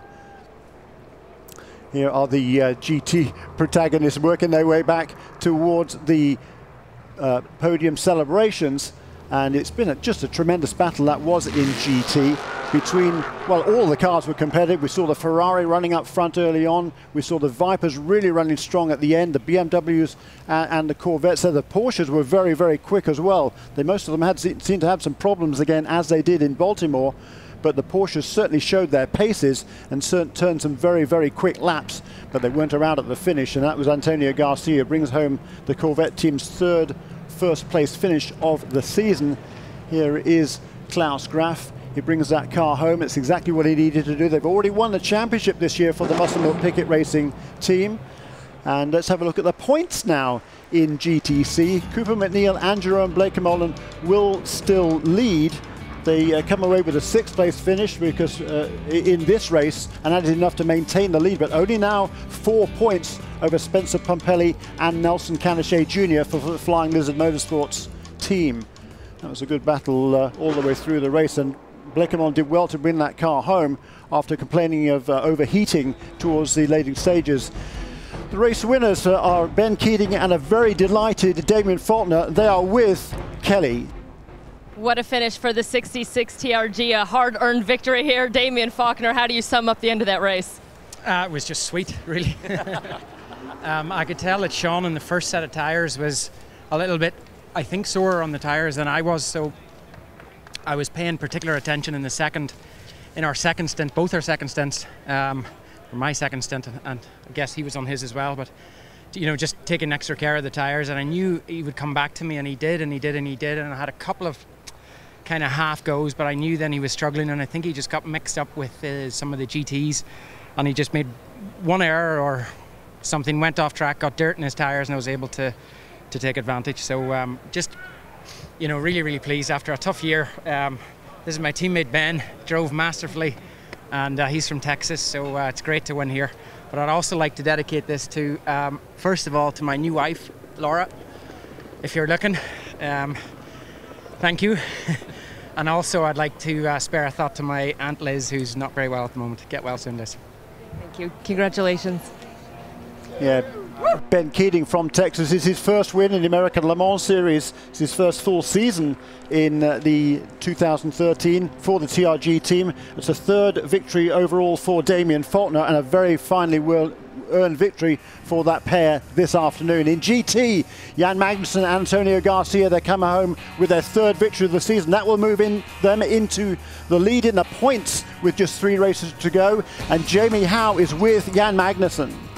Yeah, Magnussen and Antonio Garcia, it was a stellar drive for you guys. It was clean pit work. It was a good setup. But Antonio, there at the end of the race, you had so much pressure on you. What was the key thing to bring home this victory? I mean, just stay ahead probably, and mainly I think the BMW was really, really good at some points during the stints, and I knew that. I mean, I knew there was times where I would be faster, and this track is so different that he might be really fast in one side, and I would be the other way in the other. So I just had to be focused, and traffic was my really goal. I mean, as soon as I hit traffic, I was making sure I was making some gap on them, and I think that's what win us the race, I think. We heard your team tell you it was a fantastic drive. They said, you're the man, Antonio. You guys are also now the points leaders. Congratulations. Yeah, it was a tremendous drive by Antonio Garcia. An awful lot of pressure there in the late stages. Great news also for Corvette Racing and Chevrolet Corvette in the GT Manufacturers Championship. Here are the points now. Jan Magnussen and Antonio Garcia, despite not scoring at Sebring, the extra points there, 24 points they lost. They didn't have any points at all after Sebring, and now they are leading by 13 points over Dirk Mueller in BMW. And Kelly is with our overall race winners in Victory Lane. It was a pretty straightforward win for the Muscle Milk team, and Klaus Graf now with the championship already wrapped up. 7 wins in a row, the most by any team in a single season. How important do these records and milestones become? Well, I mean, we're in the final year of the ALMS, so they are important. I think, you know, we do write a little bit of history, and that's great for Muscle Milk Pickett Racing. You know, we quite like that. I don't think there's anything wrong with that. Another great win for us today. All right, congratulations. Thank you. Thank you. Greg Pickett there, the team owner on the right-hand side, and Lucas Liu, as we were saying, extending his margin here as the most successful driver in the ALMS. His 48th victory and his 76th podium. In PC, another great battle here all the way through, particularly for second place but untroubled out of the front. A great first stint by Chris Cumming, and Kyle Marcelli brings it home for Bar One Motorsports, their first win of the season. But Dane Cameron and Mike Gouache, that is great for Mike Gouache's championship aspirations. They get ahead of John Bennett and Comber Smith in the closing stages. And let's go down once again to victory lane. Big smiles down here on the faces of everyone with Bar One Motorsports. Kyle Marcelli, it was a stellar drive there at the end of the race for you. Not a lot of unknowns here at Circuit of the Americas. What does it mean for you guys to be able to bring home the victory? It's huge, and you know, just to touch on your point, it wasn't just my stint at the end. It was really a team effort all weekend. Chris drove amazing in his first stint to give me the lead, and we just held on to it. So it feels so good. It's been over a year since the last win in ALMS, and it feels great to get it back. Congratulations. But for Chris Cumming, it is also your very first American Le Mans Series victory. You told me it's a long time coming. That smile on your face, it really says it all. What are you feeling in this moment? Well, you know, when you wait so long for something, it just means that much more when you get it. You know, I've been so close to that first win in so many times, and you know, I almost can't explain it. It feels like it's obviously the biggest win of my career. I'm so happy. Finally, we got it done. Well, now you get to go celebrate it. Congratulations, guys. Thank you. I think that's going to be a pretty big celebration this evening. Great job by Chris Cumming today. I think that was the best drive he's ever put forth in these cars. Let's have a look at the point standings now. Michael Gouache moves to the top of the chart in the PC standings with a couple of races to go, and he's now got a 7-point margin over John Bennett, and that's a result of he and Dane Cameron finishing ahead of John Bennett and Tom Kimber-Smith this afternoon. Colin Brown did not start this race, and he is still now one tantalizing point behind his erstwhile teammate in that class. So that battle between Mike Gouache and John Bennett will go down to the last couple of races of the season. Let's have a look at the results now in P2. As expected, it's Scott Tucker and Ryan Briscoe come out in front. Marino Franchitti had got the lead of the class with about half an hour remaining, along with Guy Cosmo. We had supposedly a puncture on the left front, and he comes into the pit lane. But let's go down again to Kelly Stavis with the winners from Level 5 Motorsports. A big win today for the 551 Level 5 car, Scott Tucker, as you try to fight your way back into this championship. How important is the timing of this victory? Oh, you know, this worked out really well for us. The guys fought really hard. The ESM competition is always tough. Today, you know, we were fortunate to come out on top, so we're kind of back on our strategy. You know, we got 2 races left, so we're clawing our way back. And for Ryan Briscoe, his first time here at the Circuit of the Americas, you get a win. What does it mean to collect these at new venues along the way? Oh, it's great. You know, I think we're so lucky to be able to race here, and what a great day. The whole team did an awesome effort. Brand new car after we totaled the one in Baltimore, so it's just awesome to have them put this together, and it just ran flawlessly all weekend, and just really happy. Great to get Scott the win here, and we'll move on to the next. Congratulations, guys. Yeah, that is for Scott Tucker, it's his 24th win and his 31st podium in the ALMS. Let's have a look at the P2 points now with a couple of races to go, and Marino Franchitti still leads in the standings here by 4 points over Guy Cosmo. Scott Tucker there in 3rd place, 12 points behind Marino Franchitti. So the Level 5 guys are 1, 2, 3 in the points now, and Scott Sharp back to 4th for ESM. But that's going to be interesting to see how the Level 5 team plays their cards in these final couple of races, because it's Scott Tucker they would like to see win the championship once again in P2. But the ESM guys haven't had a good day this weekend. But let's go down now once again to Jamie, who's with the SRT boys, who had a tremendous battle in the closing stages.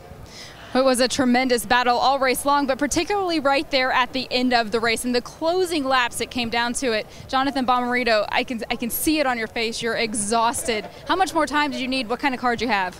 I think we just needed one more lap, to be honest. I mean, it's absolutely amazing. It's a testament to how close the GT category is. No cautions in a 2-hour and 45-minute race, and it comes down right to the end. So what an amazing job by the whole SRT crew. Our GTSR was awesome. So thank you, Kuno. Amazing job. Good pit stops to the crew. I'm tired, but we're happy. For Kuno and Jonathan, it is their best result of the season, their 2nd podium, but their first second place. Congratulations.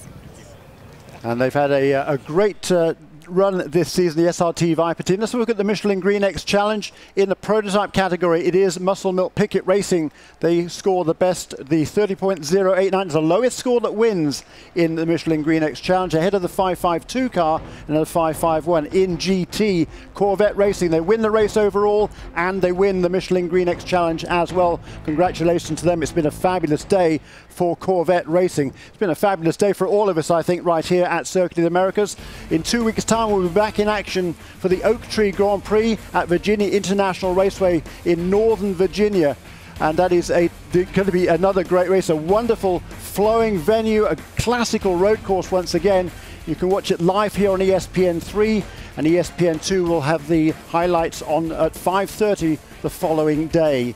That is always a race track that everybody enjoys going to, as is right here at Circuit of the Americas. First time for this series here. It's been a tremendous day for us all. I think it's been a great venue. We've been perfect weather conditions today, a good crowd on hand who've seen a fascinating motor race.